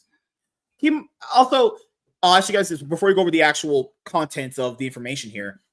Did you forget the Batman? Have you forgotten about it? Do you consider it forgettable at this point? If anything, there is so much more relevance to it, and there's so much more pressure because of the Penguin. I got to be honest, it made me kind of go back to the Batman. It's like, okay, even though I didn't necessarily like Pattinson as Batman, man, just these side characters, if you can make them as good as the Penguin, I don't know. I'm definitely eating crow on that. When I first saw, like, but you've got Colin Farrell. Like, why are you putting him in there? Why not get a Gandolfini type? But man, the performance that he was able to do, just, he's got me full on board. I'm willing to wait however long it takes to get something of that quality. Yeah, Penguin was better than the Batman, and Penguin made the Batman more interesting. Like the Penguin series was just incredible, absolutely incredible. But then the Batman, I thought it did a lot of good, but I don't like Patterson as Batman. Yeah, I think it's his Bruce Wayne that doesn't do it. His Bruce Wayne is bad. It's actually just awful. And like Alfred was bad. No, 90s real band. Like he's just But his Batman isn't that great either. Like for being, the greatest detective, shouldn't he like get something right? Like do some detecting of some kind? But I did really enjoy the opening scene where like the criminal drops the spray can and goes into the shadow, and then he's like afraid to go in there because that's where Batman lives. And like they did a really good job on him using the fear as a weapon, way more than the other Batman movies has. But then at the same time, it's like Patterson wasn't great as Bruce, and I don't think he'll be good as Playboy Bruce. As Alfred. And I agree with Gray. Batman needs to be more detective. He wasn't really that detective. He didn't even change his voice like for Batman to Bruce Wayne. It was just I remember Matt Reeves being very passionate about the movie when he was promoting it, but it's not a horrible movie. It's just I don't really remember it as well as the other ones that I've enjoyed. Like I think the first Nolan movies are better. I think Under the Red Hood is still better. Mask of the Phantasm is still better. There's way better Batman movies than this one. Like I would call it pretty much kind of just okay at this point. It's just all right. But I had to rewatch this and seeing it in the theater.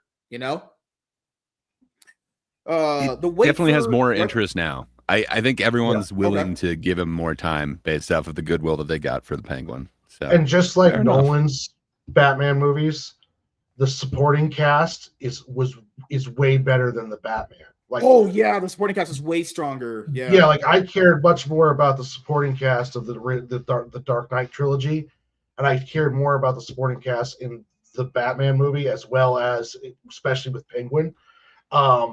So it's one of those things where I don't know if it's just the nature of the character, but it seems like Bruce pulling off Batman is a lot harder than pulling off everyone around him. Your Alfred is, like Alfred is better. It seems like to be a more interesting character than Batman in these movies. And so it's interesting to see two different films. But I honestly thought though that the Batman was just doing what Christopher Nolan did, but they just went even more realistic.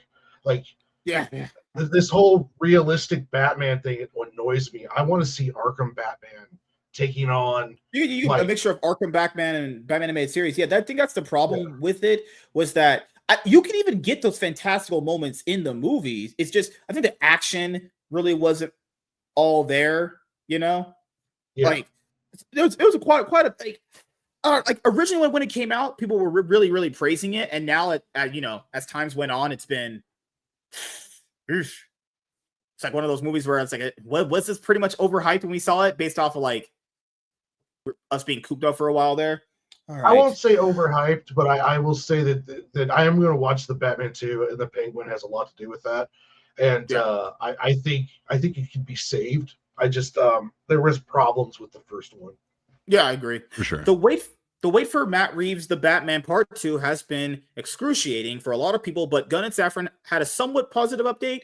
Despite confirming that Reeves is yet to submit his completed script for the movie, they revealed that what they have read of it so far is very encouraging. This means that the Batman Part 2 will surely meet its 2027 release date, as opposed to being delayed even further.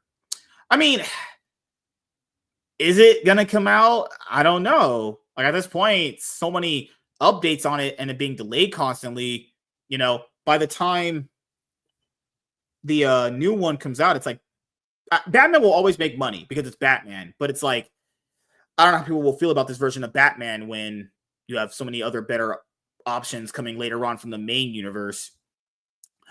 Robert Pattinson is not the DCU's Batman. People are like, well, why not just make Robert Pattinson the DCU Batman? You know, after seeing the Batman and thinking about it now, I don't think that's a good idea. I have to say that for me. I don't know. How would that Batman deal with like a Superman or whatever? Like, I don't know. Yeah. I don't think that one can take on truly superpowered ones. So I understand they were going for a different thing, more grounded one. I want to see what the DCU can do with a Batman because I don't know. Batfleck was okay, but man, I think Gunn could make a really cool Batman. I hope so anyway. I agree. One point of contention regarding the differences between Reeves' Elseworld Batman stories and the Brave and the Bold is whether this will change. Theories have been crafted recently to suggest that Reeves' The Batman Saga will be folded into the DCU's main continuity, making Robert Pattinson's Cape Crusader the one and only Batman of the franchise. However, Gunn and Safran confirmed this was not the plan, only a month after Batman's cryptic DCU debut in Creature Commandos. Yeah, I wouldn't have him here. It was supposed to be originally envisioned as this kind of standalone thing that Matt Reeves is doing. Just keep it that way, honestly. Gunn bluntly confirmed that it was not the plan to have Pattinson be the DCU's Batman. Safran then backed this up, insisting that the duo loves his work, but that another DCU Batman is imperative. Safran says that this Batman will come in The Brave and the Bold, has been expected since the project's announcement. Yeah, I'll just keep him away. The Authority has had some setbacks. Yeah, this was like originally supposed to come out as the second movie, but now it's going to be Supergirl. That's coming out second after Waller Superman. was supposed to come out before Peacemaker Season 2, and Peacemaker Season 2 was going to come out like shortly after, but now they had to switch it up. I'm kind of glad they did that.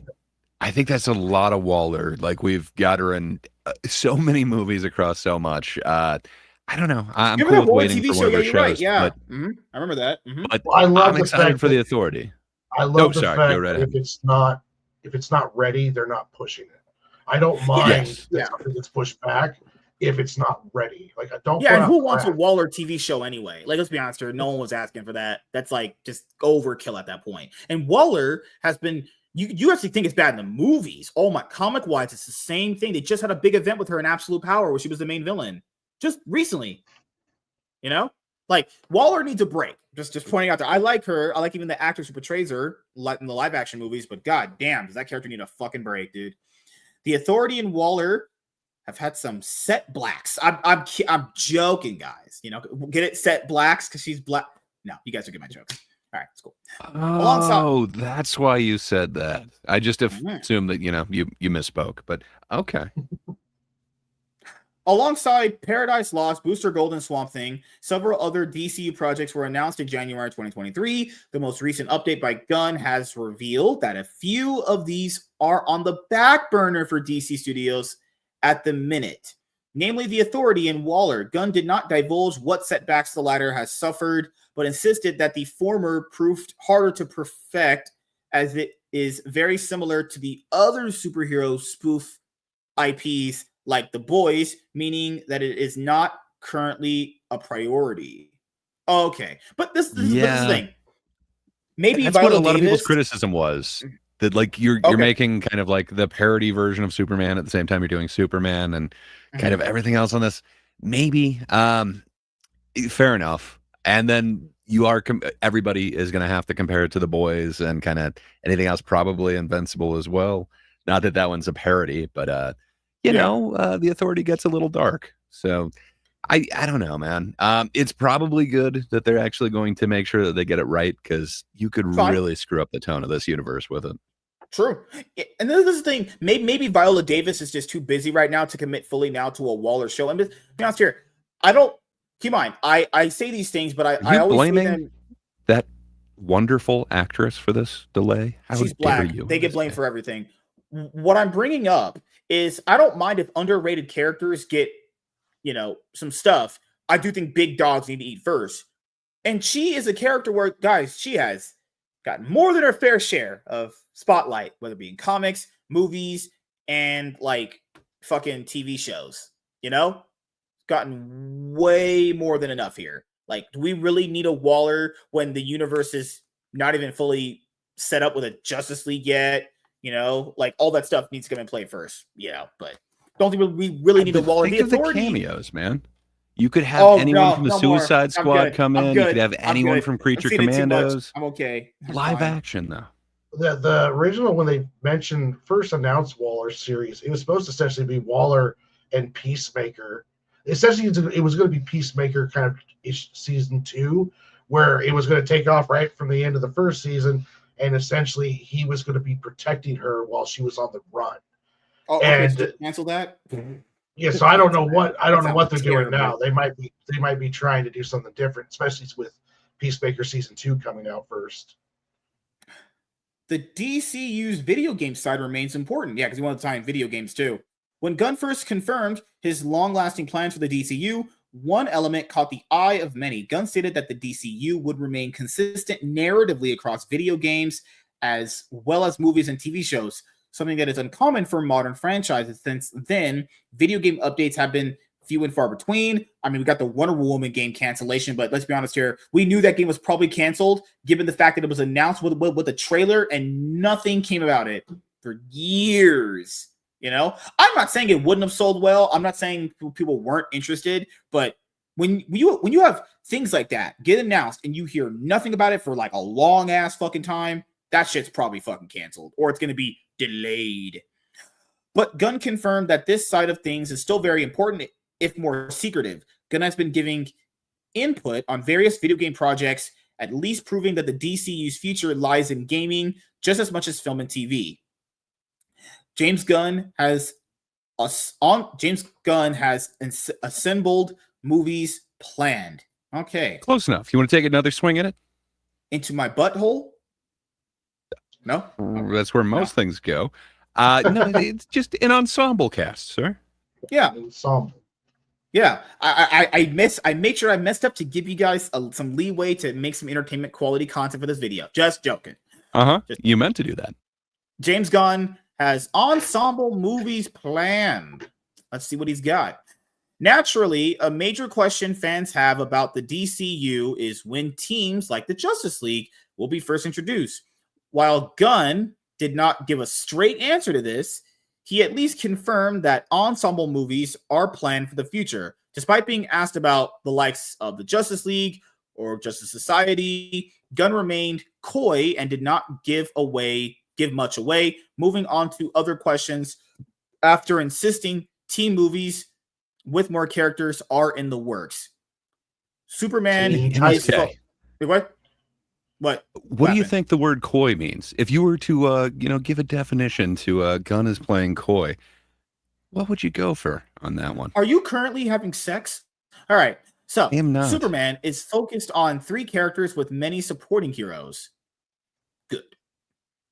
Okay. Since Superman's first trailer was released, many have worried that the film will lose focus on its titular character, given the amount of other heroes involved. However, Gunn put these worries to rest at the DCU catch-up, insisting that every frame of Superman is utilized to further the DC hero's journey. The director went on to say that the 3 main characters of the film are Superman, Lois Lane, and Lex Luthor, with the likes of Hawk Girl, Mr. Terrific, and Guy Gardner, for example, serving as supporting characters. Yeah, that's fine. That's what the movie should be. They can be there, just purpose and what they're going to be utilized, how it matters. Like, keep in mind, the reason why other superhero movies don't do as well as this is because other directors and writers aren't good at balancing all that shit out. But I think he can because he's proven that he could do it, And now we're finally at number 1. A second Superman trailer is being prepared. Yeah, we haven't seen a lot of, after the first trailer dropped, it's just been, that's it. One of the last elements mentioned by Gunn and Safran at the DCU catch-up event was the marketing for Superman. When asked about another trailer, Gunn revealed that he is currently putting together another for the movie. Safran jokes that this would technically be the first official trailer. Yeah, because the first one's a teaser. Given that the one released in December was dubbed a teaser. Either way, another trailer for Superman can be expected sooner rather than later to the future to further tease the true beginning of the DC universe that has been teased at length by James Gunn and Peter Safran. So, all right, that's what the heck? Sorry for that. You know, I was currently making love to a girl, actually. Sure you were. But hey, now that you're not, you know, how excited are you that there's 20 announcements? I think that's kind of crazy. I don't know. Does it worry you or nah? Does this feel like you're getting into Marvel territory? Interesting. I don't think so. I think it's going to be a strong relaunch. I think you're going to see some continuity. I think that it'll be more akin to the first 10 years of Marvel. I don't know how well Superman's going to do, but I think it's going to be at least somewhat profitable. I don't know if it's going to knock the doors off because they run into a problem even with James Gunn and all this other stuff is that when people have lost faith that you can put out a good movie, then you're just not. I mean, it could end up hurting the overall box office. But it's an all ages movie. It's going to be during the summer. It has a lot of hype behind it. So I do see Superman making money. And I think it's going to kick off a pretty good set of films and movies and TV shows. So I got faith. I like James Gunn. I think he's talented. I think they got the right idea with all this. So I got good faith this is going to happen good. Yeah, I'm much in the same camp. Unlike MSK, I have faith in James Gunn. I don't know. I've dug a lot of what he's done before. When I heard he was doing Creature Commandos, I was like, I don't know. How is this going to work? Is that something that you really should launch the MCU on, or DCU on? And man, it really it works for me. And this whole approach, when you hear 7 projects per year, that sounds a bit overwhelming. But man, with something like DC, you're not looking for all audiences with every single thing. I do think the Clayface, I do think the Swamp Thing, they're going to be kind of a niche horror audience. And then you've got the animated stuff for kind of the younger audience. And you could probably even go a little bit darker with the Bat stories. Man, I think this could work really well compared to kind of the MCU. Here's entertainment for all. I think they're not quite as constrained. So I don't know, man. This gives me some hope. And it sounds like they are taking time, which I think Warren was pointing out. But yeah, like the fact that they're actually delaying some projects instead of just pushing forward. I'm sure we'll get the right writer on set while we're going. Let's start on the sets. You know, I just don't think the Waller thing is worried needed. about the script. You know, like the Authority, you can do. I think that's a group of characters you can do at some point. But I think he's kind of right now putting things in priority. Like there should be a priority for certain projects first compared to others. You know, like let's be honest here. We've seen enough of Waller. A TV show or movie, it was an original TV show, right? No one needs that. That's probably going to get canceled anyway, for being honest here. The Authority, I think, will come out at some point because they're supposed to be in the Superman movie. So maybe he's kind of waiting to see how the audience feels about them in the Superman movie. Then, you know, then maybe at that point, we're like, okay, if the audience likes these characters, there's a style that we can probably maybe make the Authority movie out of. What other things? The Clayface movie can work based off of his origin stories between movie 2, its original origin story. It just has to be a one and done movie. You can't really do more than that. Supergirl, I have to read Woman of Tomorrow first by Tom King before I can judge that. Because it's like, not going to judge me. I haven't read for the book yet.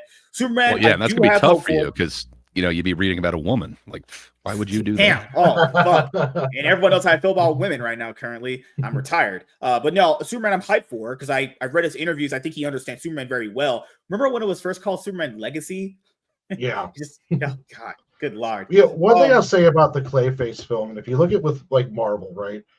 Marvel just spent like $200 some million making, if not more, on Captain Captain America movie. Africa, Captain, And they probably did it for spent kids. close to the same amount on Thunderbolts. Both films are going to have to clear close to $1 billion to make could be considered successes. If you make Clayface for $50 million and it turns around and makes $300 million because there's a horror market for it, that's a massive success compared to Marvel trying to be, well, we need to make $1 billion movie every single time we come out. And DC's like, well, no, we're going to do these more pocketed, smaller films. You can do a Swamp Thing film for $50 million. Yeah. You can do a Totally. Clayface film for like, yeah. you know. Yeah. That's the thing that people kind of get kind of short.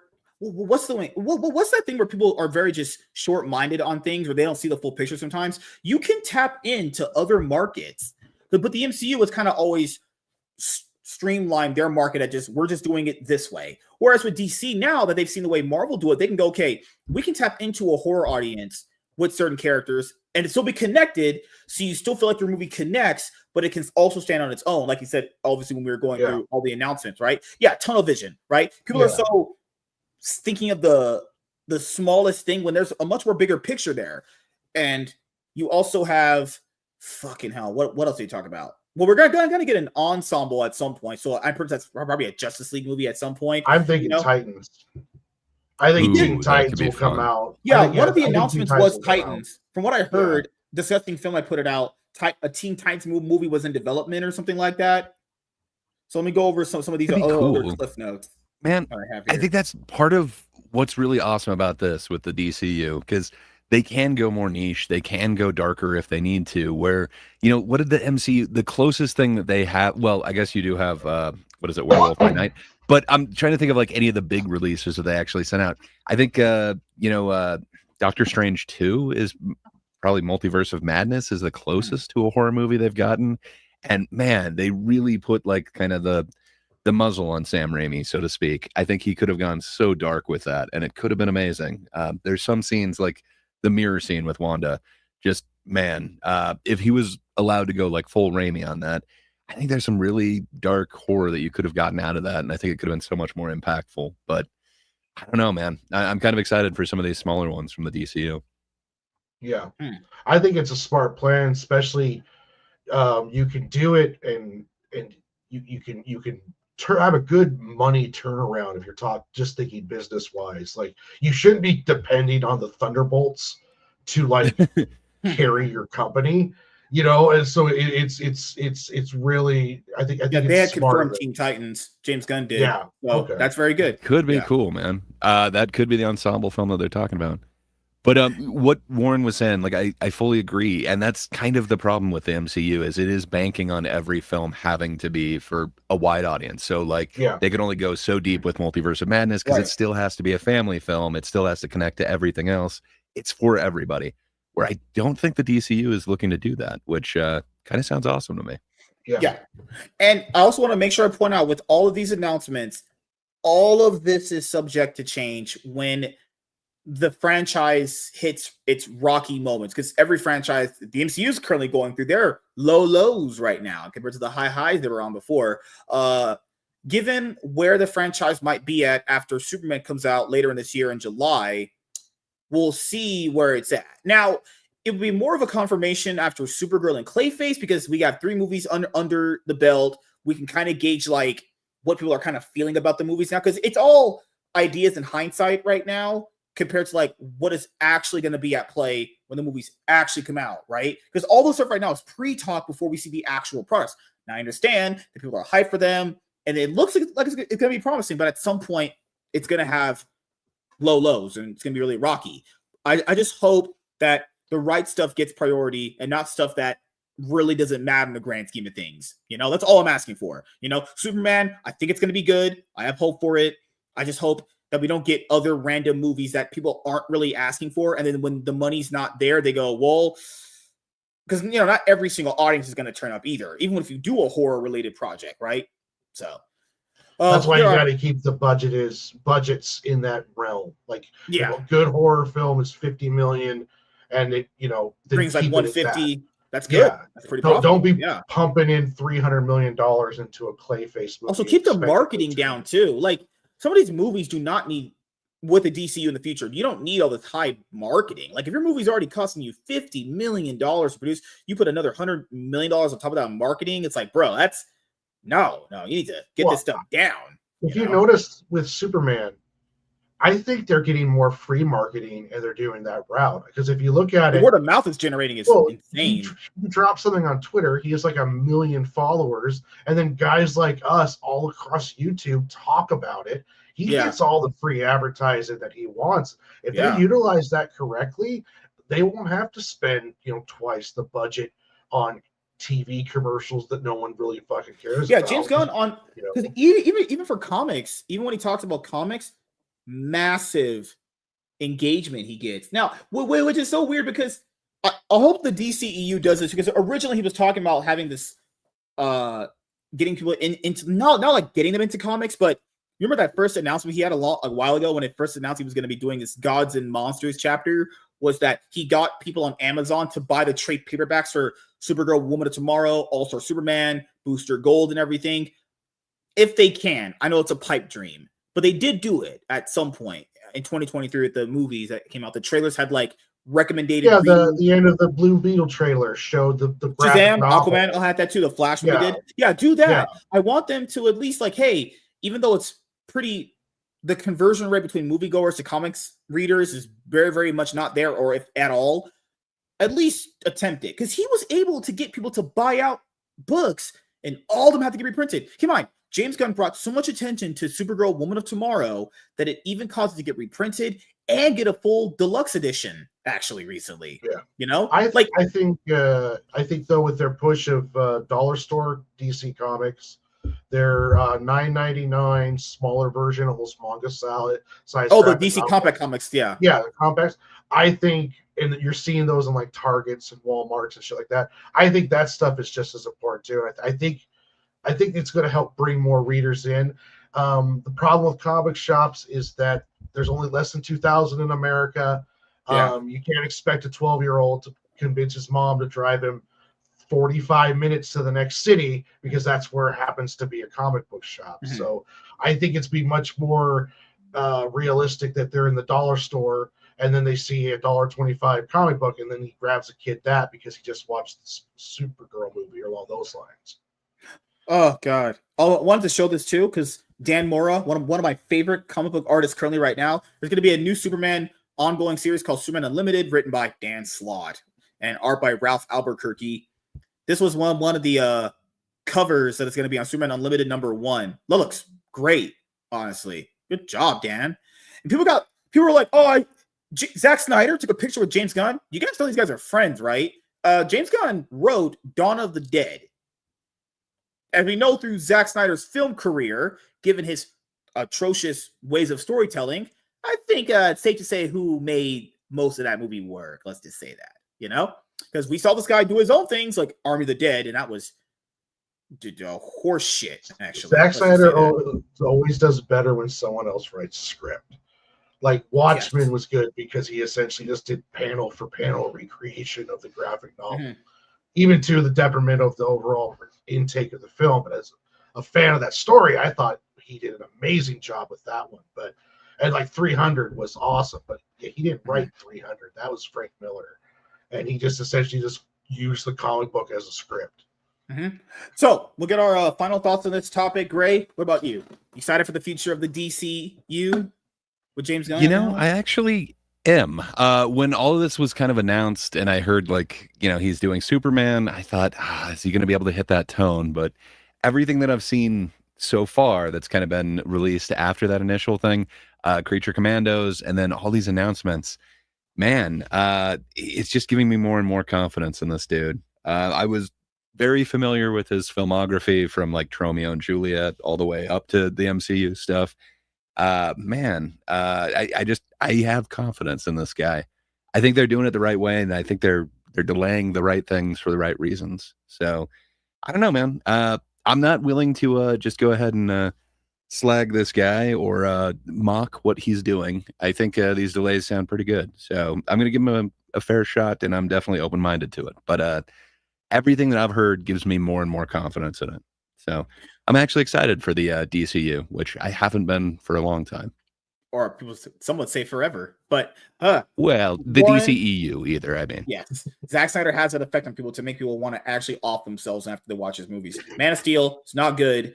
Outside of decent things about it, BVS, well, certainly one of the super movies of all time. Truly superhero cinema at its finest, right there. Lunchbox Warren, you excited for the future of the DCU with James Gunn at the helm? Yes, I'm much more excited for the DCU than anything that Marvel's got planned. So at least it's kind of like unknown. We're in unknown territory like before with Marvel. Like, I don't know what's going to come. So it's kind of exciting. With Marvel right now, it's like, well, you know, I love the Russos, and they made the best Marvel movies, but I think DC is going to be good. Yeah, I really do. I don't know if Superman will be the $2 billion blockbuster smash, but it'll be the best Superman movie since the first Superman movie, in my opinion, with Keanu, what's his name? Christopher Reeves. I think this will be the best interpretation of Superman since then. Yeah, and it's not, as you guys know, for me, because I've said all this stuff in many videos already. Well, I'll just go over my main last points for my thoughts and opinions. So everything kind of hinges on Superman for them to see where all of the universe gets to go, you know? Priority on certain projects. Not everything needs attention. You can just get to it when you get to it. And like I said before, it's only going to be doing stuff when the script is completed and they actually feel confident in it. Then I would say the biggest thing is the whole 7 projects per year. You know, it could be like the best thing or it could be the worst thing, depending on how much content is coming out and how good or bad it is, honestly. Tapping into different genres and markets is very good. But they need to understand, if they don't see the results of it, it's not because maybe even you made a bad product. Not everyone's going to resonate with everything superhero related now, given the climate of superhero entertainment that we have right now currently. You know, like if they can basically revitalize superhero entertainment between movies, TV, and animation, that's very good. You know, because maybe that might actually make Marvel make better shit now in terms of the MCU. But yeah, any chance to shit on the MCU, whew, Gray always tells me to do it. But yeah, thank you guys for checking out this video. If you guys are returning viewers or new viewers, then please consider subscribing to the channel if you have not already. Leave a like on this video if you enjoyed it and comment down below. Also, make sure you guys hit the notification bell. That way you guys can get notified on whenever I put a brand new video or go live. I'm MSK, aka Master Swag King, and we're going to sign out, guys. See you guys later. Deuces. Peace. Wow, you guys are clout chasing fucks. All right, we'll be here for like another segments that way. 5. We were like another 5-10 minutes. Miss Sparkle says, yeah, it's a real thing. This dude pays these ladies to dress and Supergirl for some reason Catwoman. Huh? Based? Hello? I think I know the reason. Yeah, DC Comics right now currently are at Dollar Tree in some locations. I don't know about all of them yet, but I think that's good because it allows people to be able to afford comics and potentially introduce kids to it that may or may not have ever have known if comics exist as a medium. You know, a lot of people are like, but what if they're woke? First of all, not everything's woke, and second of all, let someone decide what books that they like. That's what you should do. Yeah, you know, that's just really how it should be. Just them existing right there means more because keep in mind, it's all going to be subjective anyway. Doesn't matter, honestly. You know. Well, the biggest problem kids reading comics. Yeah, the biggest thing Marvel and DC have right now, the biggest problem they have is in the 90s when they switched to facilitating the collector's market. And when they did that, they stopped facilitating to children. So you started seeing the Spinnerets disappear. They stopped being on newsstands. They stopped doing any like scholastic book fairs. They weren't in there anymore. Yeah. So then you lost like 2 or 3 generations of children. And then you shouldn't be surprised when now a 13-year-old doesn't realize that Captain America, who he has the toys, the bedspread, the T-shirts, the sweatpants, and all that, is also a comic book. It's also too. Marvel's not telling him that it's a comic book. There's no, hey, check out this comic to understand what's going on, or there's no, here, take your movie ticket into a comic shop or a Barnes and Noble and get 20% off a graphic novel. There's none of that stuff going on. So they really need the new push that DC's doing is great. Marvel will hopefully pull their head out of their rear end one of these days, but as of right now, they're still just kind of bullheadedly going ahead and just keeping everything, movies over here, comics over here. They're not together. Yeah. Oh, it, yeah. it Pipeline. doesn't get the kids in. I hope that's one thing that they're able to kind of do with that. So hopefully. Oh, it's MSK, you're talking about pipelines? It's this thing you need. It's a thing in sports as an analogy, or league has this problem too now. Same with comics is there's not enough like new people coming up to keep it kind of a sufficiently growing thing, you know? Yeah. Like back when we were growing up, there would be like, because we came in after a lot of other people too. It's like a generational thing. There's not a huge generation of people reading comic books like there was when all of these people came up. You know, it's going to be eventually capped out at, well, if this generation has kids and their kids don't read comics, that means this audience is capped forever. You know, it's looking to be that way. I'm not saying it's always going to be that way, but like, the audience that comics has right now is just the audience that it has. You know, there's not a new huge pipeline of people constantly coming in. Kids are reading comics. They're just reading Japanese comics because when they go to the Scholastic Book Fair, My Hero Academia Volume 1 is in it. Yeah. So then they read that, which is essentially just like Japanese version of the Marvel and DC universes smashed together. Yeah. And so when you have a massive market of young readers, but they're not reading superhero mainstream comics because superhero mainstream comics are hard to find and not marketed to them. And that's just a huge problem that Marvel and DC have right now. Mm-hmm. Like Scholastic is doing well. Dogman sells very, very well. You know. Oh yeah, the top. 20, all the top books are Dogman. I think the top 10 high-end selling graphic novels were all Scholastic books, and like half of them were Dogman or some spin-off of that, like Catman, Dogman. Or... I want to hate on it, but I got to be honest, that movie was pretty charming. I don't know. They know what they're doing there. Mm-hmm. What is Miss Stark talking about? But they are together forever? Huh. Interesting. Sounds like a marriage. MSK looking up e-thoughts. What the hell? You guys are doing crack? We saw the glazed over look in your eye and how you were no longer paying attention to the conversation. We just assumed, sir. WZ, women put the moves on me. I'm the prize here. You know? That's how it works here.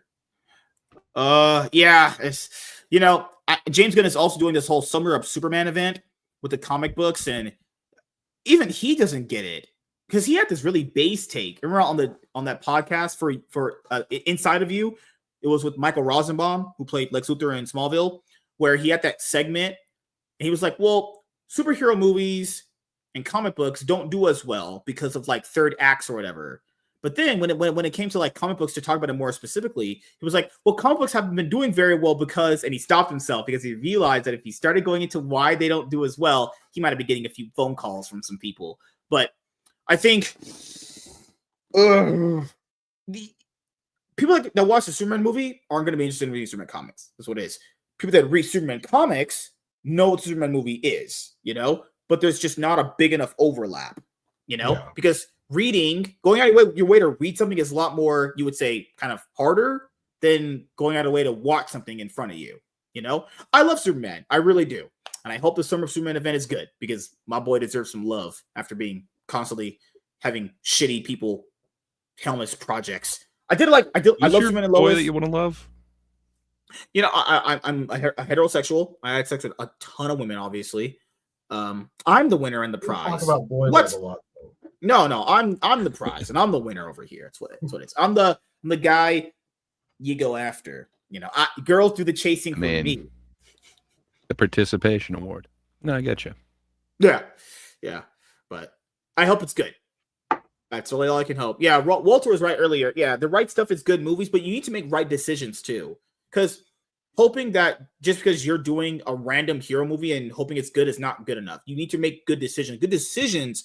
The reason why a franchise can sustain itself and be good long term, you know, because like at the end of the day, all of this is going to be subjective anyway. So even if you think they put out something good, a ton of people might think it's bad, you know. So like when you think of the logic of good stuff, that's all over the place, you know. It's never a 1-to-1 comparison. Like there are people that don't even like really good superhero movies and think they're not good, and vice versa too, you know. Yeah, like MSK. But no, like I get what you're saying though, but it sounds like he's doing those right decisions. You know, if this were Marvel, they'd be pressing on full steam ahead because they had this mandate from a couple years ago, and they're going to hit all the what do you want to call it, check boxes that they're supposed to hit for a certain thing. Where in this, it seems like they're also trying to catch what was popular, what was trendy at the time. And I think they realized with the authority that maybe they missed that window. Maybe this whole like superhero parody thing, maybe this isn't the right time for it. Build up the universe, then bring them into it. They're still going to have a small part in the Superman thing, but that isn't going to be the second movie. To me, that kind of it feels like the exact opposite of what the MCU is doing, where it's full steam ahead no matter what. We're getting these projects out. I don't know, man. I'm kind of digging the direction they're going with this. It's giving me a lot more confidence. So hell yeah. Because what really ended up screwing the MCU later as it kept going over, it just Kevin Feige just kept greenlighting bad decision after bad decision. It's just what we're now witnessing right in front of our very eyes.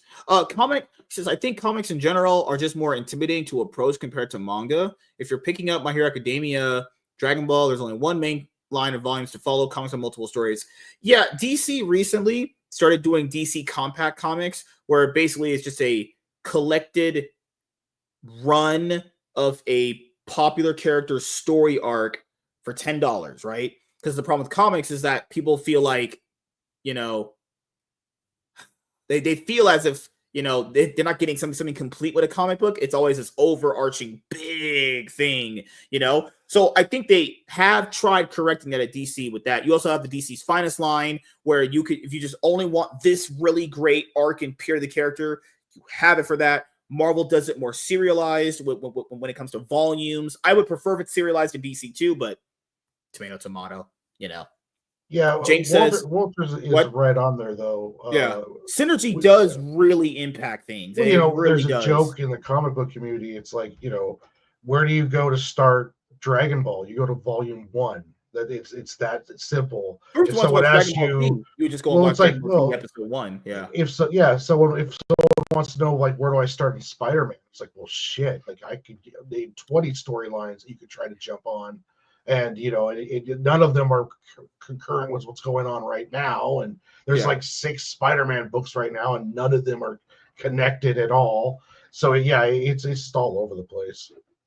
Yeah, the synergy problem is a big issue. It's like you go and watch. I don't know. Let's use Marvel for example. Like you go and watch the Thor movie that came out with Kenneth Branagh. Well, in the comics at the time, they were phasing Thor out when it came to Jason Aaron's run. And it's like, if the MCU and its peak, literal peak, I mean, you're talking like the best superhero type of like, not like movies, but I'm talking like the impact it had. If that couldn't get people to go and read the comics, I don't know why DC thinks they can do it. You have Dragon Balls? No, you don't. My balls are kind of big and round. And I have 9 inches, but that's just me personally. Well, hopefully they descend one day, sir. Oh, thank you. But yeah, even just something like Dragon Ball Z, it's like, well, you can go read Dragon Ball Z if you want to give them a collected edition. What, the 3-in-1? Yeah, volume 1. Yeah, not just volume 1. You could literally give them the Viz. You can buy all 9. You can buy all Dragon Ball Z manga in 3-in-1s. You even start at the first one, and I had it as a kid. It was very, very good. And keep in mind, the reason why people, I mean, in my area, we didn't have a comic book shop. So what we had was manga, and manga was super affordable. It was just $10 for 160 pages. Yeah. Sign me up, So, all right. James says, what the fuck this guy's always talk. Good Lord, man. I feel like the chat and the hosts are having 2 different conversations. How do I answer that? This man always be, hey, do you know you guys are talking about the topic when the chat is talking about another thing? Yes. Do you think I didn't notice that, you weirdo? Fucking white people, man. Good Lord. But I love that James guy. He's white and his knees got blown out by Diddy recently. So he's not feeling too good. So everyone wish James to get better. What's the thing you do to help people get better? Yeah, you hope he gets better. His knee's currently blown out or something. He's injured. So let's hope he gets better, everyone. I need that man. I think he's my sugar daddy. For anyone who needs healing, the common mantra is something like "stay away from MSK." So I hope you stay very away from MSK, sir. Probably. Well, I'm just teeth in darkness. I don't think she could even see me. Good lord, I glow in the dark. That sounds kind of hot. Let's see what else is in here. Who were you guys talking about earlier? No, that's it. Yeah. So, Gray, we'll start with you. Yes, sir. What you got planned coming up, white man? Yeah, I got some things in the pipeline. I forgot I can't say pipeline around you. Sorry, sir. I know how triggering that is. I got some things going on. Tomorrow morning, just a scant about 9 hours from now, the Thinkers on That Darn Kidda's channel. She may be in Japan, but she's left the keys to the channel to us. So What? the rest of the Thinkers are going to take over, and we're going to have our way with her channel. It's going to be some fun things. So it's people from usually 4 different countries and or continents getting together, disagreeing about everything. Tomorrow, we're talking about the Trump-Zelensky meeting and kind of looking at journalism from around the world and then getting our international opinions on it. And then we're having a special guest on, and we're actually going to talk about this other video that went viral a little bit back.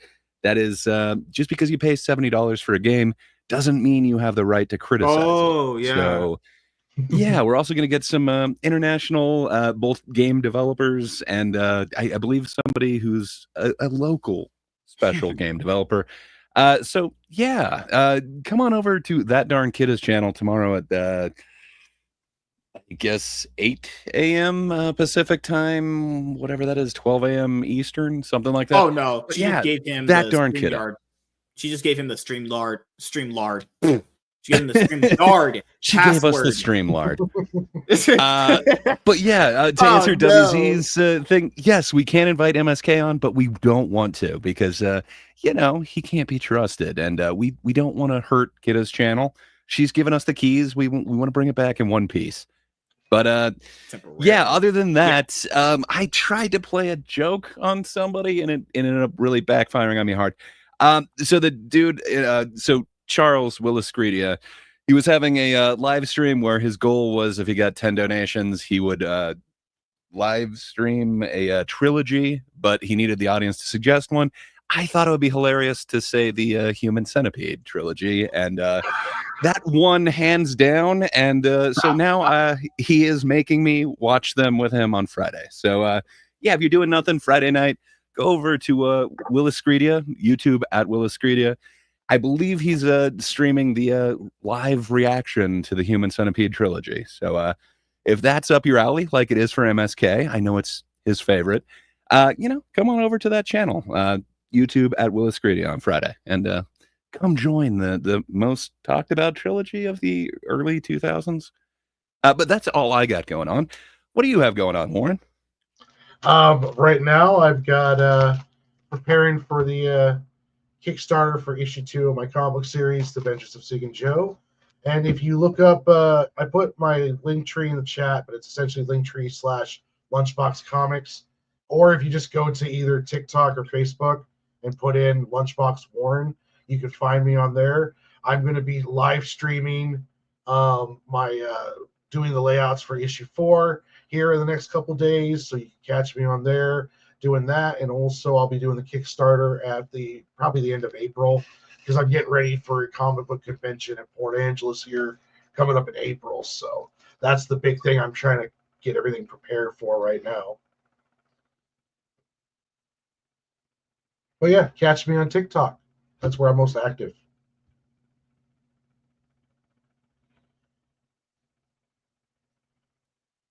Wait, was I muted right? Unlike MSK. Yeah. Yeah, you were muted. Oh, sorry. Sorry. You're fine. Sorry, it's Willis-Gredia, as in will I like it? Credia? I have. What if I don't? I know like that. You're not giving will me a I? lot of options there, man. Yeah, so I put the link in chat. If you have a chance on Friday and you want to see some people suffer through the Human Centipede trilogy, come on over. Yes. Okay. So as you guys know, for me, tomorrow I have a one-on-one with. Let me get the name. Hopefully it comes. If I don't have the one-on-one, then I'll just be doing the comic book review and topic with Lunchbox Warren. We're gonna try and do a Thursday thing where we can get some of these issues caught up and we can get more episodes. Yeah, guys, more quality content where Warren has to carry me. Ugh, good lord. All right. Yeah. Gary Kissel. So I'll be having a conversation with him, and then I'll have the 2 episodes of the MSK show, a one-on-one with Gary Kissel, and the show we're gonna have with Lunchbox Warren. And after that, Friday, we have the show together again because we're going over Absolute Wonder Woman #2, and same format as the other episode you'll see on Thursday. Saturday panel show. I'm pretty sure that's going to be me, Cyfax, and BS Warren, if I'm not mistaken. So that's pretty MSK. much it for that. And Real quick. Sunday, Cloud9 podcast, me and Chaz. But give or take what Professor Savage Dad tells me, I'll probably end up doing the MSK show with Savage Dad, where we're going to be doing a comic book review of Bloodruth #1. We were going to do that today, but he stayed late for work and he didn't have time. So depending on what he tells me, I'm going to read Bloodruth #1 on Saturday. That way we could just easily get it done to be reviewed on Sunday after me and Chaz do the Cloud9 podcast. But what did you want, Mustard Man? So look in private chat. Since I am not a mod on your channel, for some unknown reason, I can't post the link. But please post Warren's link. My people are requesting it. The people are requesting it. I'm not a mod either, but I can mod these nuts. Nah, I'm just kidding. Ugh. I'm pretty sure you can post links. There we go. There we go. Hell yeah. Let me just spam my own chat. There we go. Nice. And I hope you get banned. Warren will be collaborating with Ethan Van Sciver on a special Cyberfrog variant coming. Oh, yeah, sure thing. yeah, hell yeah. Ruin my career before it even starts. I thought you were a Comicsgate for lifer, man. You diehard Comicsgate. God, no, I hate cults, so I stay away from this shit. Yeah, it's not CG, man. It's CIG. Yeah, or we call it new CG now. Yeah, people are fucking like, I'm hardcore CG. Oh, you're hardcore getting no comic books. Awesome, good job. Yeah. So what are you fucking here for? Is it? Here's like, but Comicsgate is the bigger part of indie comics. So you mean just indie comics, but this is just a special group in indie comics? Yeah. Isn't that just Comicsgate to me was always a ghetto version of what Image Comics was, as like a concept for an idea, you know? And it was even worse because it just goes to show you that certain comic book artists and writers are just lazy as hell and they can't get the actual business side of it down, you know?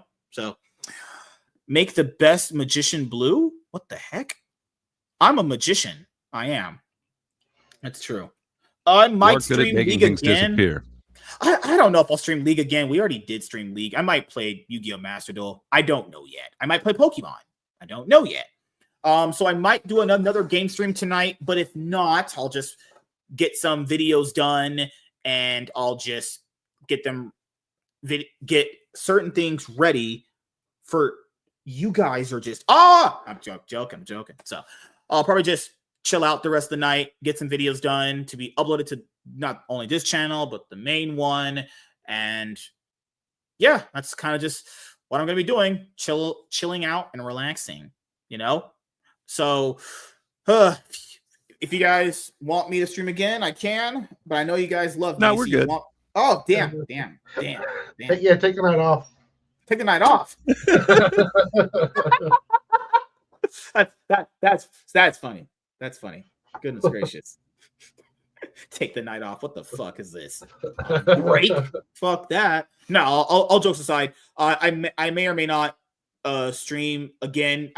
I'll just depend. Literally, if I get my work done, I'll just stream again, honestly. You know? But expect a leak stream, give or take, if I get my videos done and the episodes of the MSK show out soon. Digimon, I love Digimon. I really, really do.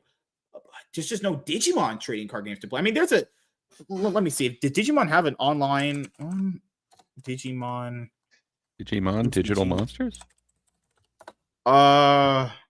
It's fucking hell. There's fan-made simulators for the new Digimon card game. I've never played it. I've heard decent things about it. You know? No, that's from 2024. Oh my goodness. Where do I play Digimon Online? Is there Digimon Masters Online is the latest MMO featuring the ever popular Digimon franchise. Okay, good. I can probably do this. Is it free? Oh, awesome. And it got an update like literally okay, is this that's Digimon Masters. Is this I thought it was a card game. Let me see. Is that video? I thought this was a card game.